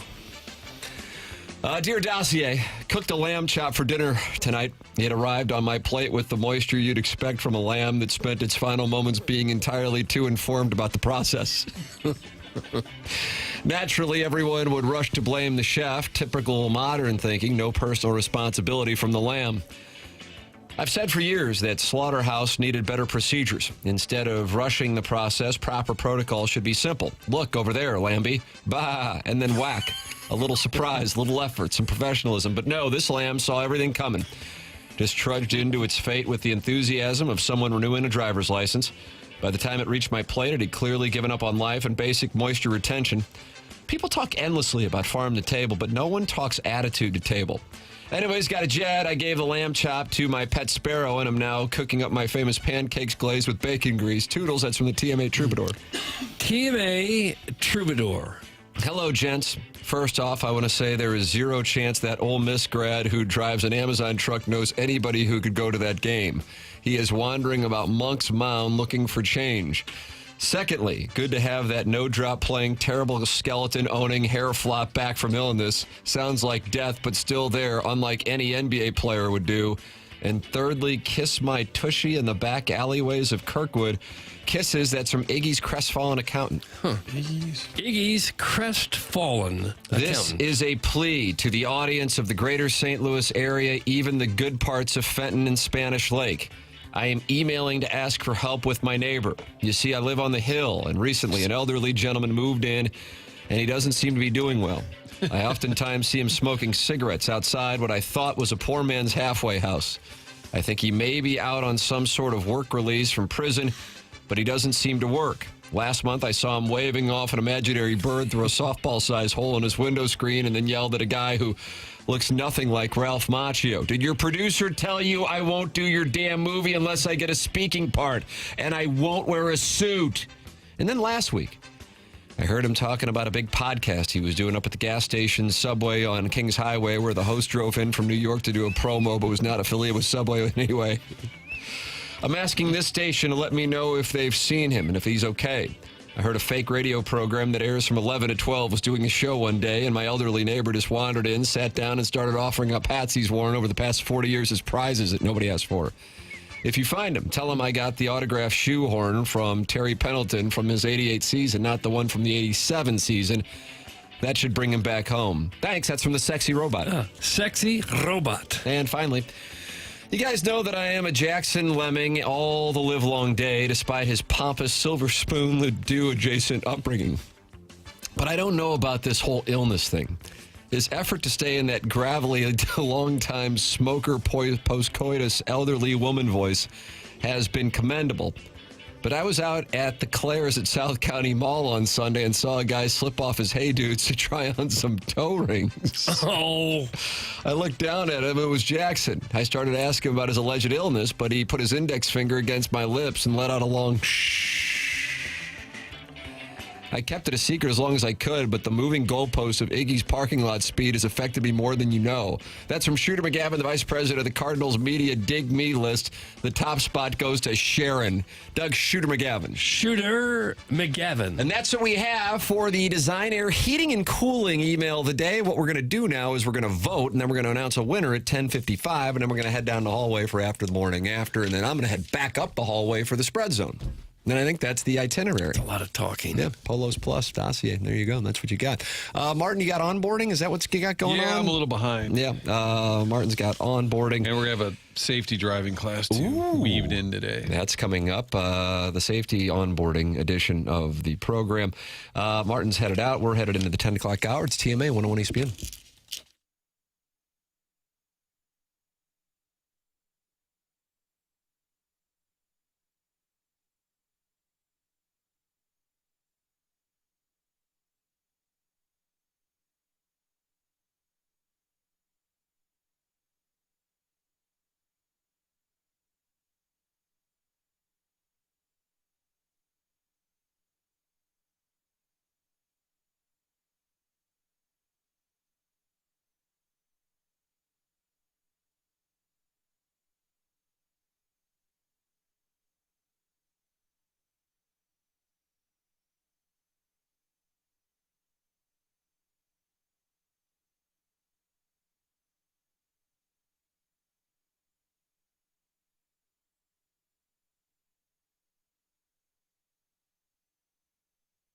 Universal Windows Direct can help you out if you are dealing with windows that are not keeping your cold air in during this St. Louis summer. Right now, Universal Windows Direct is making it easier than ever to get the job done. When you buy 4 windows, you get 4 free.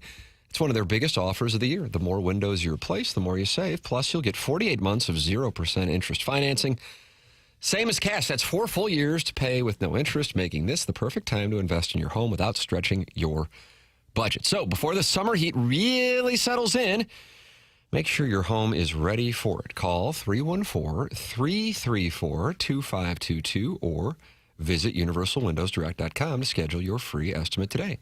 Buy 4 windows, get 4 free, 48 months, interest-free, same as cash.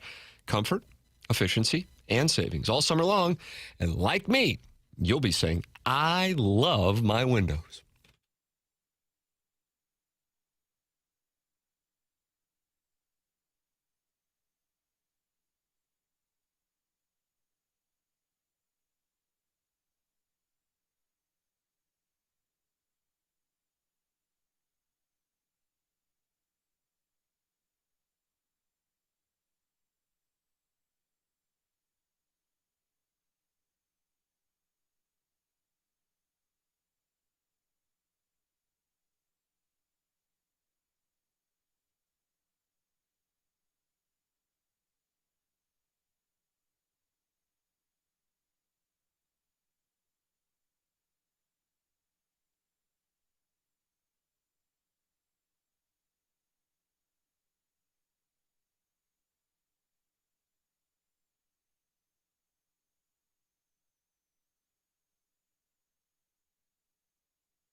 This is Jackson with a SportsCenter update brought to you by Universal Windows Direct. England, Argentina today at 2 p.m. in Atlanta, Georgia. Winner goes to the World Cup final to take on Spain. That was another SportsCenter update brought to you by Universal Windows Direct. You'll be saying, I love my windows.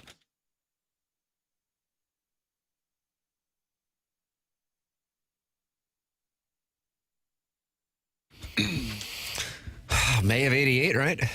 Oh, I don't know the years, Tim.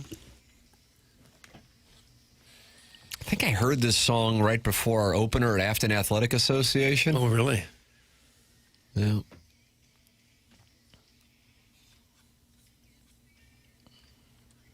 This was your walk-up?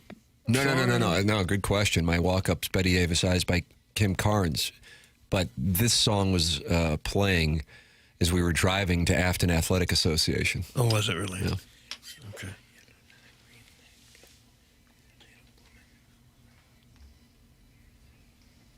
And this got you ready to play? No, I think we had a big first inning, but I was a leadoff hitter and I made 2 outs in the first inning. Oh, did you really? So everyone else got on base, but you made a couple outs? That's correct. All right. Not strikeouts. Probably line drive right at somebody.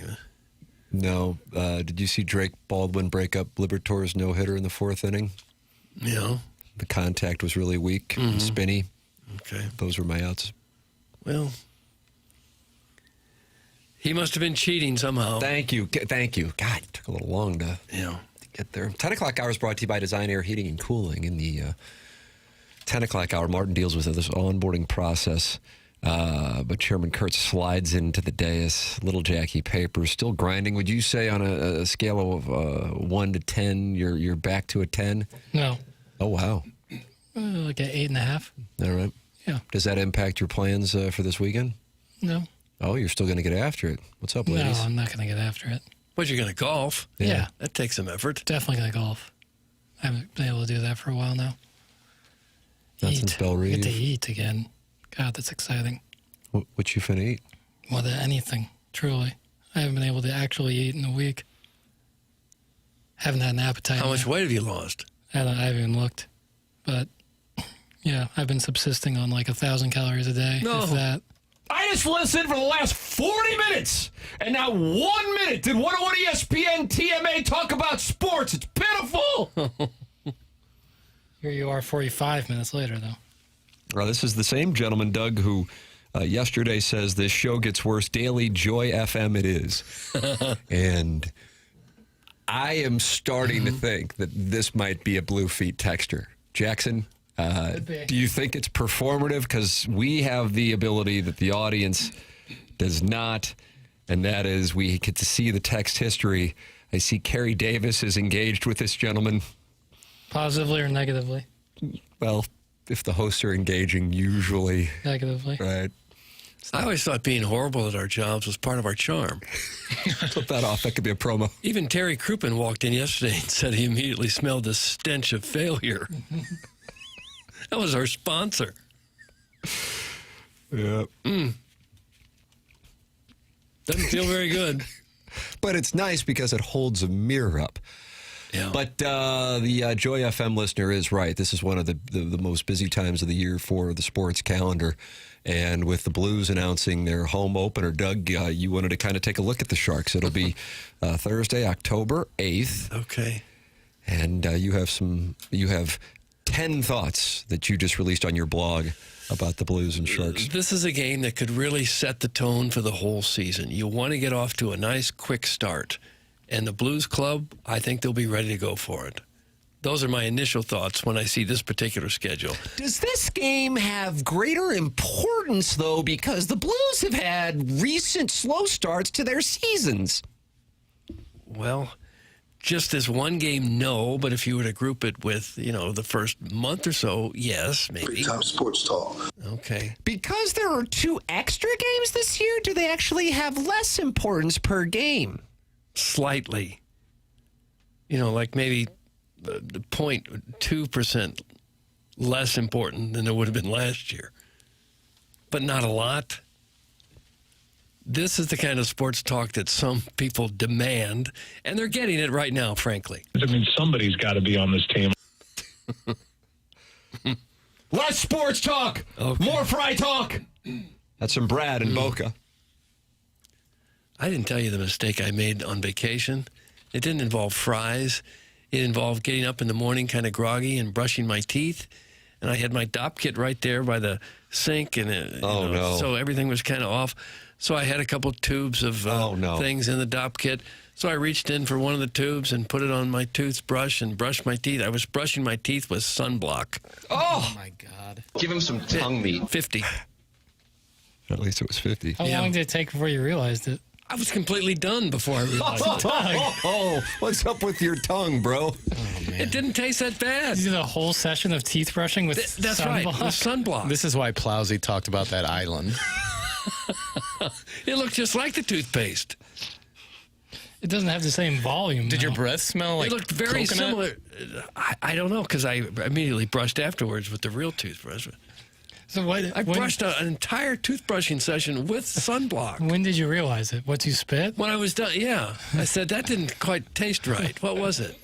A different toothpaste? Did you have another issue with sunblock during a Doug Unplugged? I got some in my eyes. That's right.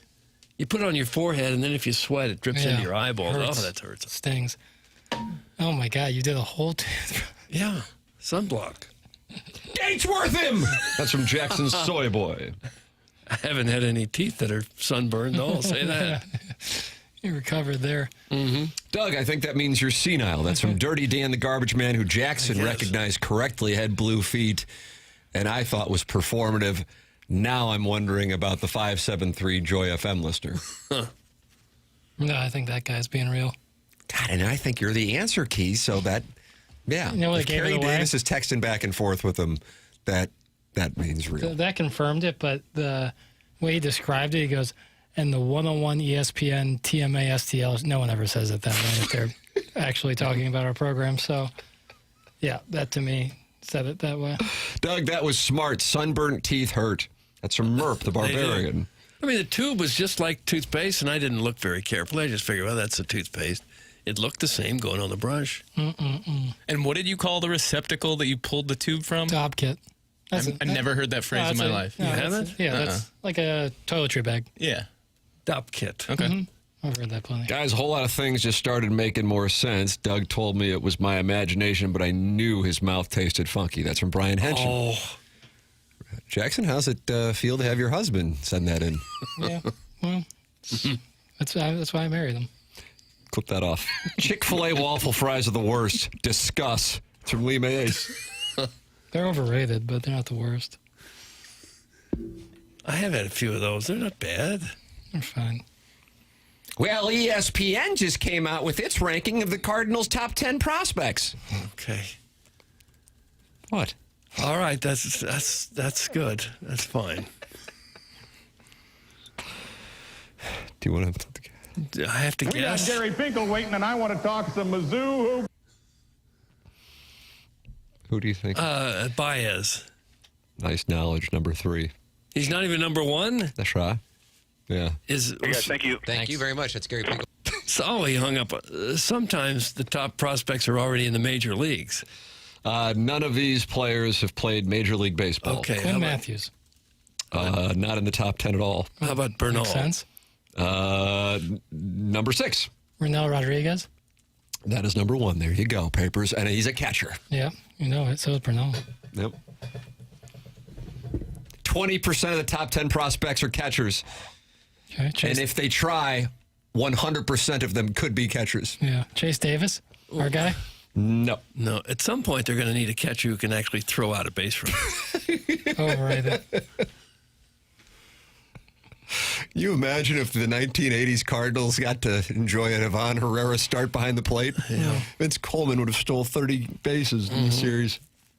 Yeah, none of them are particularly great at throwing.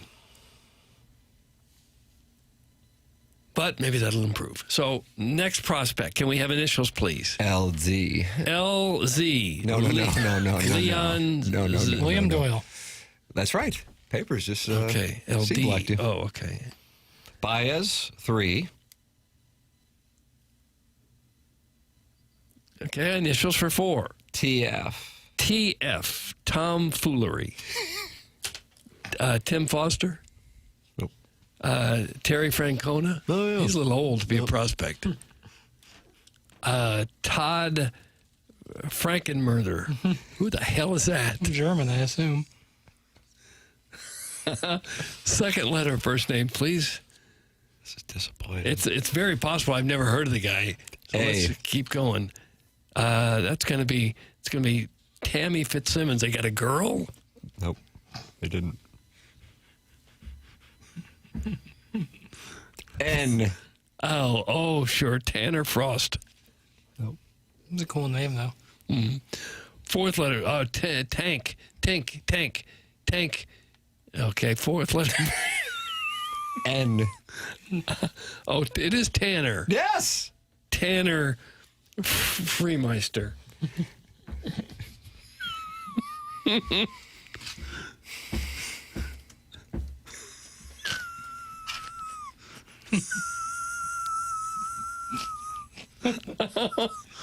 Second letter, please. R. Tanner Franklin. Yes! See, that was very easy. Very, very easy. Tanner Franklin, of course, another Tennessee pitcher. Mm-hmm. Big Volunteers representation here with the Cardinals as of late. Yep. And he is with Peoria right now, Doug. He's got a 4.81 ERA. Okay. A 4.1 ERA pitching in Class A ball makes you the fourth best prospect? That's correct. I would say that could be a problem. If the guys at AAA aren't better prospects than that, then what's the deal? Maybe he's had some bad defense behind him. It would seem to me that your best prospects should be the ones real close to the major leagues, right? Those are the ones most likely to make it to the major leagues. The guys playing AAA, right? Who's number 5? If not, why do you keep them? Maybe number 5 will be a Memphis Redbird. Oh, yeah. Okay. Initials, please. JC. Jesus Christ. He had to be number 1 overall. No. Jiminy Cricket. Oh, yeah. Say he's even popular in Europe. Jesus Cruz. Nope. Second letter, please. U. Just in case. Julius Caesar. Tim, does this guy possibly pitch ambidextrously? Oh, there you go. I mean, Papers just gave it to you. Okay, yeah. I can't say his name, though. I don't know how to say his name. Urangelo Senja. Yeah. Urangelo Senja, who was just promoted to Memphis as number 5. Okay. Oh, look, a Memphis Redbird. All right, now it makes a little bit of sense to me. 6, as I said, Leo Burnell. 7, Doug. I don't know who 7 is. Initials. YF. You fool. Yule Brenner? Mm-hmm. Is that the King and I? He's too old. That was a younger player. Wasn't that a Cuxich? And then Cool Runnings, the bald guy on the team, was also named Yule Brenner. Oh, was he really? Yeah, confused John Candy. Okay. So Yule Foster?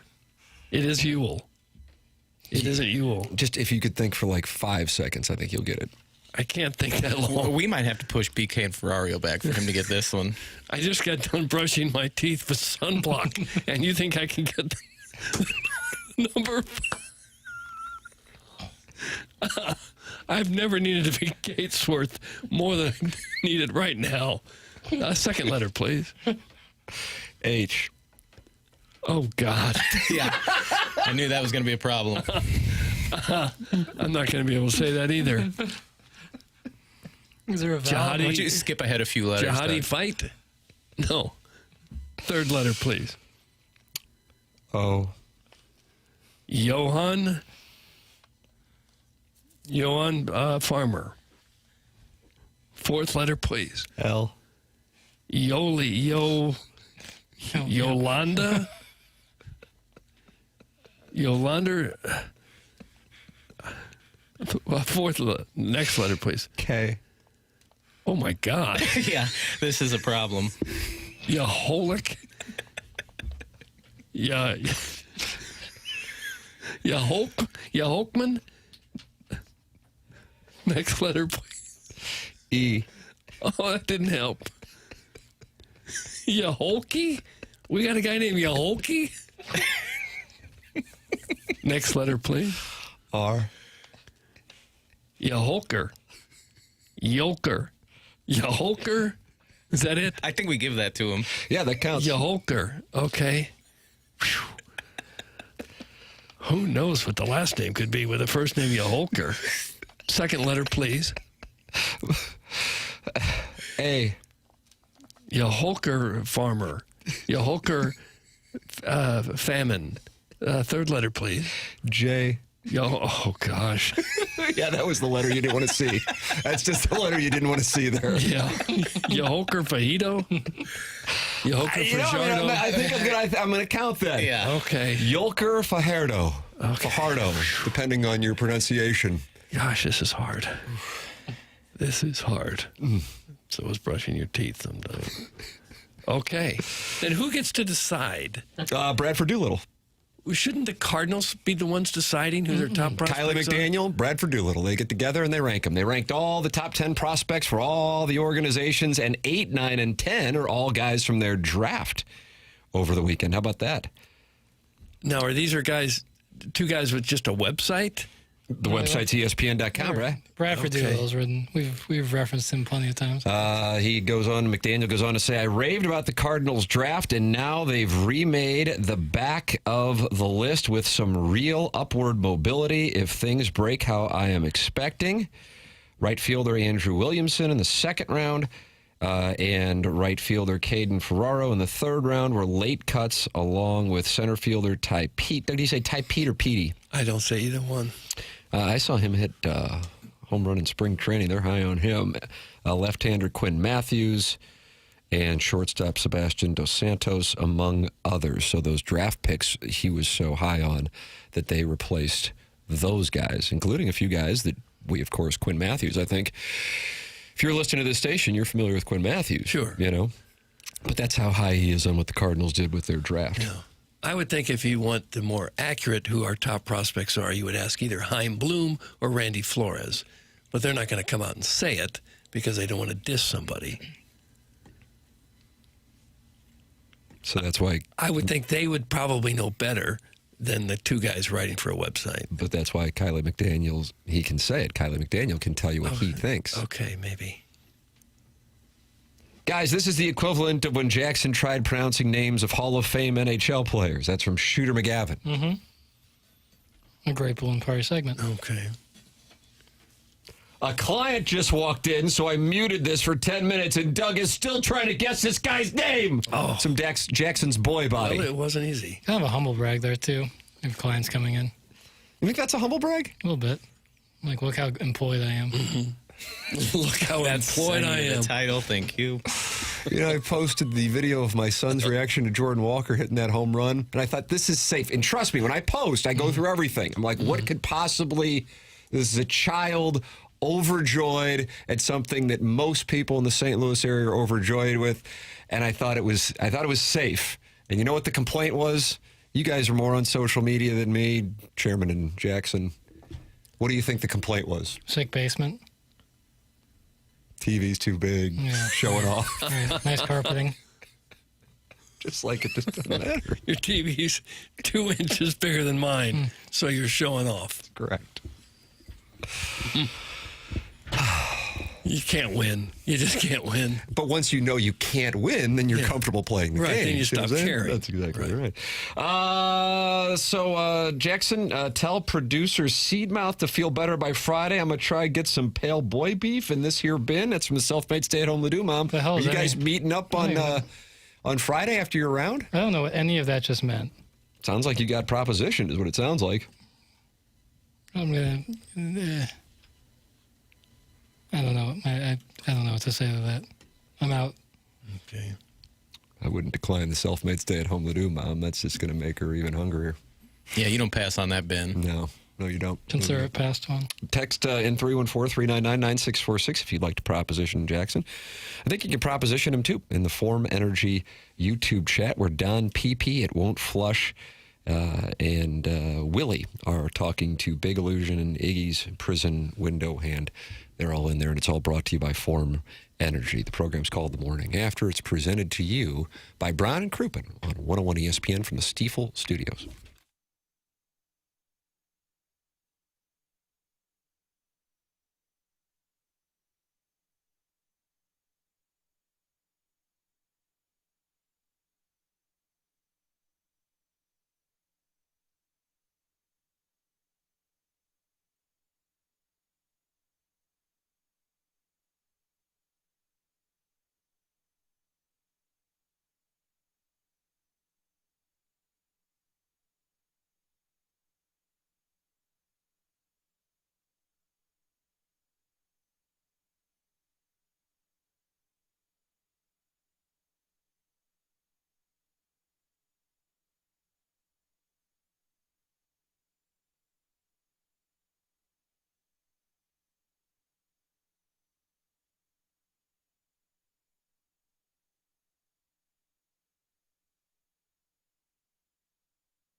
Doug, they didn't like your ability to guess the Cardinals' top 10 prospects? No, it wasn't good. Oh, my God. Is it 11 o'clock yet? This is the worst morning show on radio currently. You pretty much took Balloon Party, slowed it down, and you made it more boring than it already was. Oh. Great job, guys! Stop picking on us. It's from the 314. But then the previous text was sent at 4:51 on Tuesday, and I guess he was doing a nickname. And he was doing a nickname for Kirk Cousins. Mm-hmm. And he sent this into the fast lane, and he chose, the nickname was I Banged Your. Oh, gosh. Perhaps he needs to be suspended. Maybe that would knock some sense into him. I'm going to go ahead and suspend him. Who was it, Tim? It's just the 314. Just the 314. You have been suspended. You're probably wondering how long. Well, we'll make it 2 days' time. And your name, as we speak, is going to the appliance discounter suspension log. You'll know. It doesn't feel good. It's not supposed to. Boy, the head shaking across the dais in these Stiefel studios, and Jackson doesn't know that he's shaking his head and Chairman Kurt's shaking his head at the same time. Yes. Hey, listen. Dave Chappelle doesn't like the show. Dave Chappelle doesn't like the show. Mm-hmm. That's the kind of material that we're not capable of doing. Yeah, it's true. You're right. You're right. Doug, that might have been my favorite segment this week. Keep guessing games. That's from Dirty Dan the Garbage Man.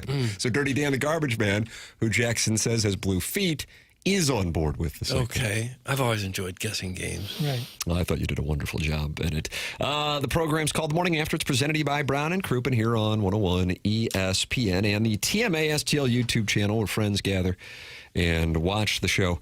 And sometimes they'll just talk it over with each other, like Gator69 is doing with Don PP and Big Illusion. And we'll be in there from 11 to 12 on the After the Morning After program. And then Riz, Anthony Stalter, and I have Spread Zone. I got I guess I'll call it British Open plays. And there is a play that I have circled for you. And What's that? I don't like the... I'm not gonna, what do you think I'm going to do? I'm not going to... I get better at teasing. Oh, okay. So that'll be on the Spread Zone for this weekend's British Open, where I do think I've probably delivered profit for those who have wagered on the golf picks. Otherwise, it's problematic. But, yeah, I'm looking forward to the festivities this weekend. Doug, on a scale of 1 to 10, your enthusiasm level for the British Open, go. Oh, it's about a 6. Chairman Kurt, go. I'll give it an 8. Jackson Burkett. 7. Okay. Chairman Kurt, the highest of the whole days. Who would have thought? Yeah, it just depends.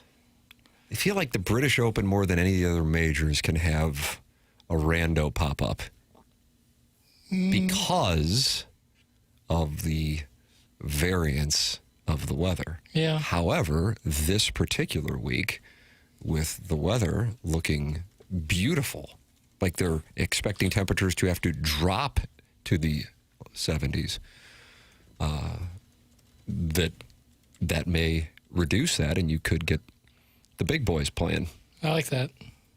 I guess the Cardinal... Ben Curtis's championship in 2003, Doug. Okay. The Cardinal game over the weekend will not have started before the British Open is over. But if it was on at the same time, I'd watch the Cardinals over the British Open. Depends on the situation. If it's like Sunday and there's like a 3-man tie going into 15, 16, 17, 18, I'd be more interested in that. But Cardinals on the West Coast is actually kind of perfect for Open Championship. You'll never have any crossover there. Yeah. Well, so maybe I'll watch both. Nice. Do whatever you want. Okay. And you got the third place game in the World Cup. I won't watch that. Lame. I won't watch so lame. I can't believe that exists. I know. It should be. They have to travel, too. They have to go to Miami. Perhaps there's a big money payoff. Could be a big money difference. Get more people in another game. But I mean, for the teams, if the teams are playing for an extra $5 million or so, that would be worth it. I don't know what the payoff is to win the World Cup. Pretty nice. Well, what is it? I don't know. Crowdsourcing. What's that? The payoff? Yeah, playing in Miami, I know that. What the teams would get, I know they get the trophy, but what kind of monetary payoff you get for winning the World Cup? That would be $51 million. Oh, God. $51 million is the payoff to finish third place? Oh, to win the whole thing. Oh. To win it. I was about to say, at that point. I just wonder if there's a big difference between third and fourth place. You got that, too? Let me see what I can come up with. Okay. Oh, well, Chairman looks that up at Michael's Bath. Oh, gosh. First, the sunblock ingestion, then the Joy FM listener. Whenever I'm done with you, I'm just going to say, how about you just go brush your teeth with some more sunblock? At Michael's Bath, they create elevated bathroom spaces that blend luxury, comfort, and smart design, all tailored the way you live, from sleek tub to shower conversions to full high-end bathroom remodels, including paint and electrical. They handle every detail, and now they're offering a new premium wall option designed to bring a custom spa-like look to your home. They install premium products, and they have 30 years of experience, all 5-star reviews, an A+ rating with the Better Business Bureau, and VA recommended. Michael's Baths delivers craftsmanship you can trust without gimmicks or high-pressure sales. It's not a temporary fix or a quick cover-up. It's a complete transformation built to last and built to add value to your home. At michaelsbaths.com or call 636-775-0800 and ask about financing options, including 0% interest upon approval. Michael's Bath, family-owned, insured, and where everyday bathrooms become something exceptional. Chairman Kurt, you have been charged with finding out the prizes for winning third place in the World Cup, a game that I cannot believe exists. Your runner-up, your second-place winner, will take $34 million. $51 million for first place, $34 million for second place, all right? Winner of the third-place game will get a cool $30 million. Really? Not bad. Well, and fourth place, $28 million. Oh. Well, there really isn't much of a discrepancy. Not at all. That's lame. Yeah, so they've already cashed once they've gotten out of the quarters, eh? Mm-hmm. They should split the winnings with Tim. He deserves it. I don't know if you do. But if you're playing for the country, where's the money going? The country treasury? No, into the federation. Yeah, with your individual federation, then it gets dispersed. So I bet the players get 100, 200, 300,000. Well, yeah, I would think.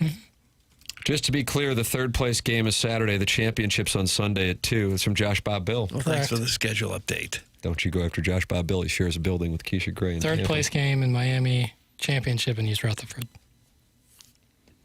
You know what the U.S. got for where they finished, Doug? 6, right? 5. 16. 16 million. Nice. What if you don't make it to the knockouts? I thought you had it right there. Like if you don't get out of the round robin, do you get anything? I'm working on Does it. everybody get a trophy in this thing? You get a Dobb kit. Oh, careful with those. Teams that make it to the round of 32 get 11. If you're eliminated in the group stage, you still get 9. Really? So just showing up, everyone gets a trophy? That's FIFA. Yeah, I guess. The women's national team gets some of the men's winnings. That's from Face Teeth. Yeah, but each federation, it's different. I'm not sure if every country is, but for the U.S., yes, that was the case. But that also would benefit the men when the women... Because the women usually win the thing. Right. But they may not, the payoff... What is the payoff for winning the women's FIFA World Cup? Chairman McKernan, more crowdsourcing for you. How do you like this little assignment? Luckily, I type relatively quickly. Yeah, you are quick.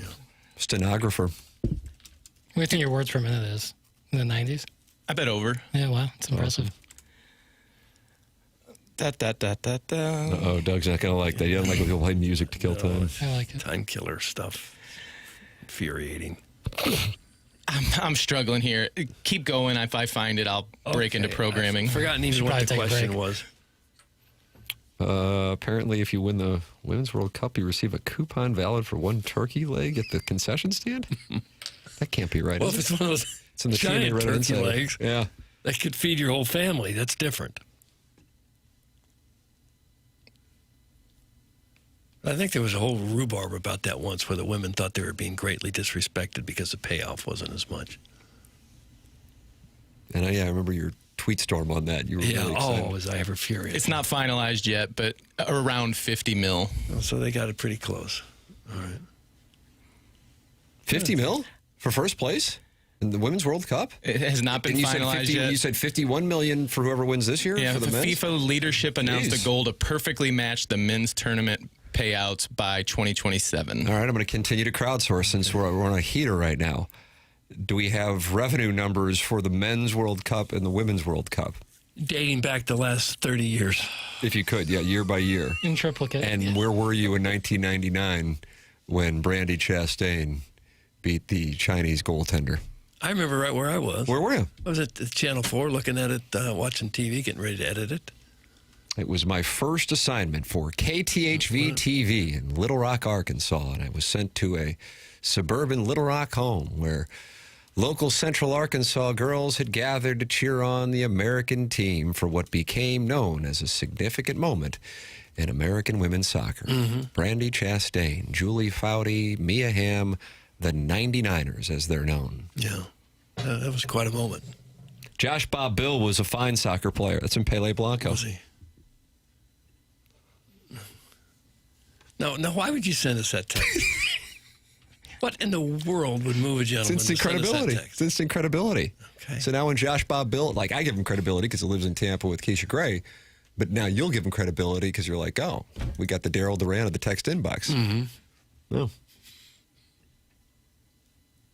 All right, lots of texts coming in with theories where the money goes, and if I read them, I think we'd be pulled off the air. So we'll take a break. It's TMA 101 ESPN.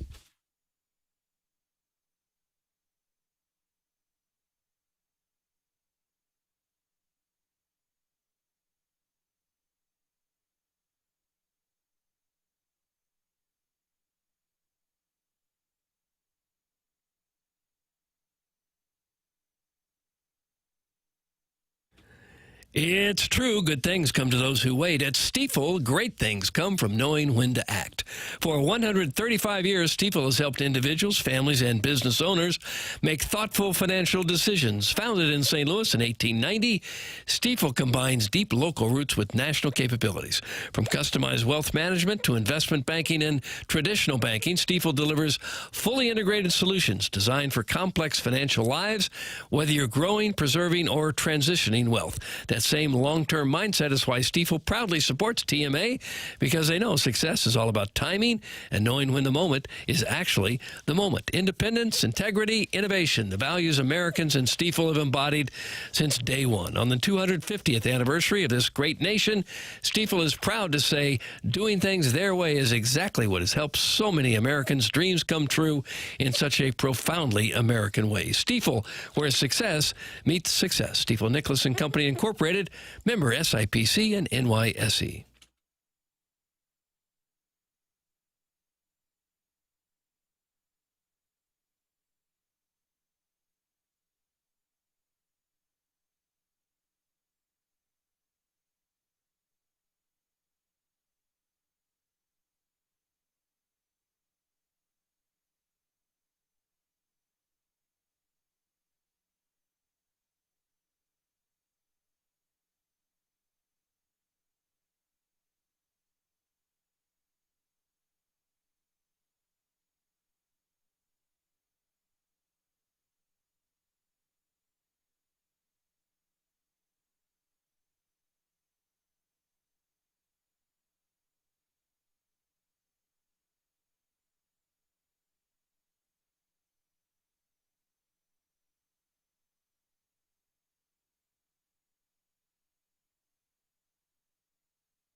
It's TMA 101 ESPN. Program broadcast from the Stifel studios here on the TMA STL YouTube channel. Tim McKernan, Doug Vaughn, Chairman Kurt slides into the dais in the 10 o'clock hour, and little Jackie Papers is back and currently says you're an 8 on a scale 1 to 10 as far as getting back to normal. All right. Nothing wrong with that. It's a good place to be. But you still missed your vacation, and I don't like that. That part sucked, but it's okay. Guys, Josh Bob Bill lives in Arnold and was a very average soccer player. Now, that's from the 618. I don't know. I thought he was a Tampa guy. I don't know. There's probably a lot of average soccer players in Arnold. He could be one. Why do you say that? He could be one of hundreds. Papers, where are you watching a game today? Probably at home. Okay. Are you betting it?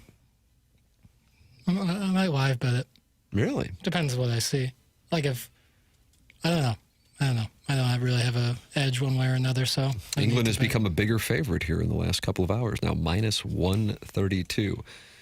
Doug, if you want to bet Harry Kane to score, he's plus 125, and he is more of a favorite to score than Messi, who's plus 135. Over under 2.5. Papers, no plays on this at all? You've been so hot. Not really. Not recently. I got nothing. Yeah, and I would say both teams to score, but I wouldn't say that's even a guarantee. Yeah, fair enough. We will have a Major League Baseball game tomorrow. The Phillies and Mets play. And then the Cardinals are back at it coming up on Friday in Phoenix against the Diamondbacks. Then off to L.A. they go. Then a one-game make-up with the Diamondbacks a week from tomorrow. And then they settle in for the more normal home schedule. That one-game, one-off make-up game is a 4:30 Thursday start. Have we had a 4:30 weird Thursday start in the history of Busch Stadium 3? My guess is no, and I feel pretty good about it. But I guess that has to do with both teams traveling from the Pacific time zone. That is my theory, is the Cardinals will be coming from L.A., and they didn't want to do a 12 o'clock game. So that is my guess as to why that's going on. Oli Marmol was live on the red carpet talking about what Jordan Walker did last night before the All-Star game. And, Doug, you ranked that as not the best All-Star game ever, but the third best All-Star game. I haven't ranked it at all. I put it near the bottom. Here's what Oli Marmol had to say.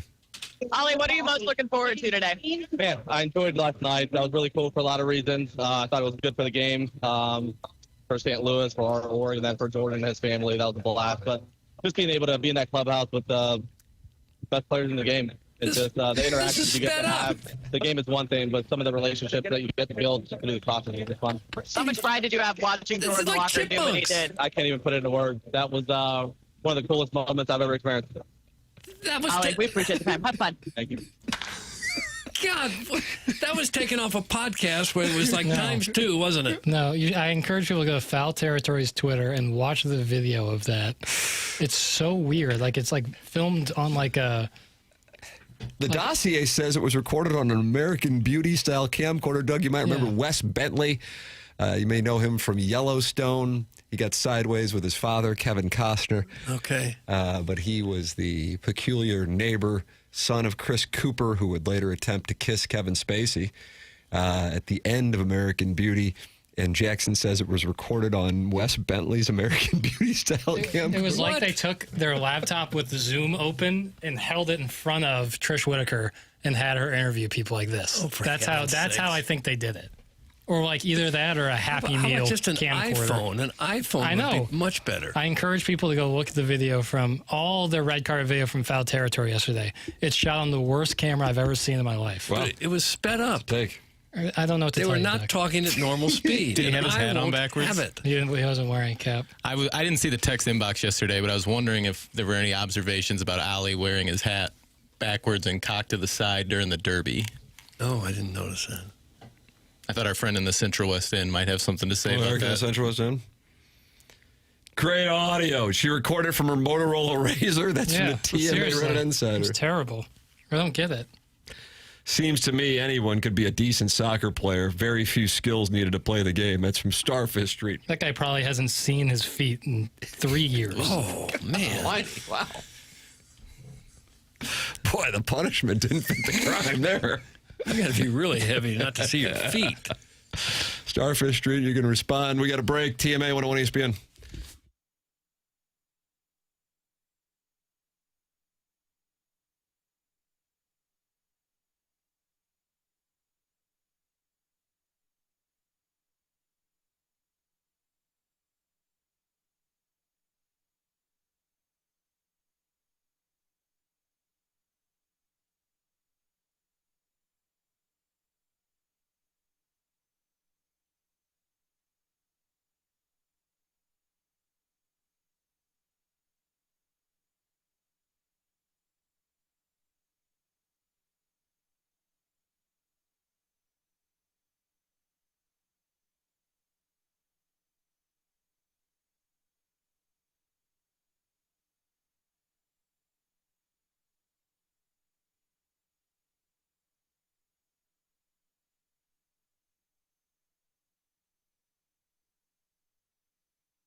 This is Jackson with a Sports Center update brought to you by Universal Windows Direct. The Cardinals will be back in action on Friday with an 8:40 p.m. first pitch against the Diamondbacks. That was another Sports Center update brought to you by Universal Windows Direct. You'll be saying, I love my windows.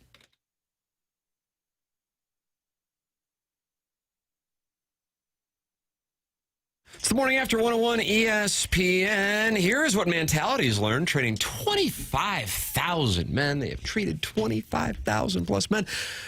You just can't rely on testosterone alone anymore. To run at full capacity, your body needs peptide therapy on top of your TRT. For guys whose recovery still lags and whose energy's plateaued, even on testosterone, Mentality's physicians design a plan that layers peptide therapy on top of TRT to support recovery, repair, and performance. It's a custom plan built around your numbers, monitored every step of the way. The line that you need to remember is the following. Testosterone levels the field.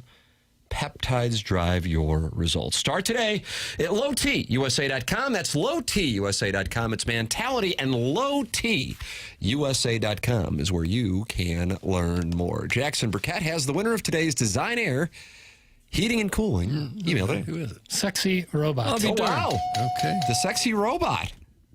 Doug, a perennial powerhouse, but back again. Congratulations to the Sexy Robot. BK and Ferrario are coming up next. Riz Stalter and I have Spread Zone recording coming up at around noon today, and that'll be up on the 101 ESPN and 105.7 The Point YouTube channels for you to watch and get your Open Championship plays. And there's a play, Doug, I really like for you. I really like it. So I'd like to hear it. Yeah, well, you're going to hear it on the Spread Zone. Time for us to go. For Jackson Burkett, for Chairman Kurt, for Martin Kilcoyne, for my brother Kevin, for Douglas Elvin Vaughn, I'm Tim McKernan. This has been The Morning After, presented to you by Brown and Crouppen from the Stiefel Studios.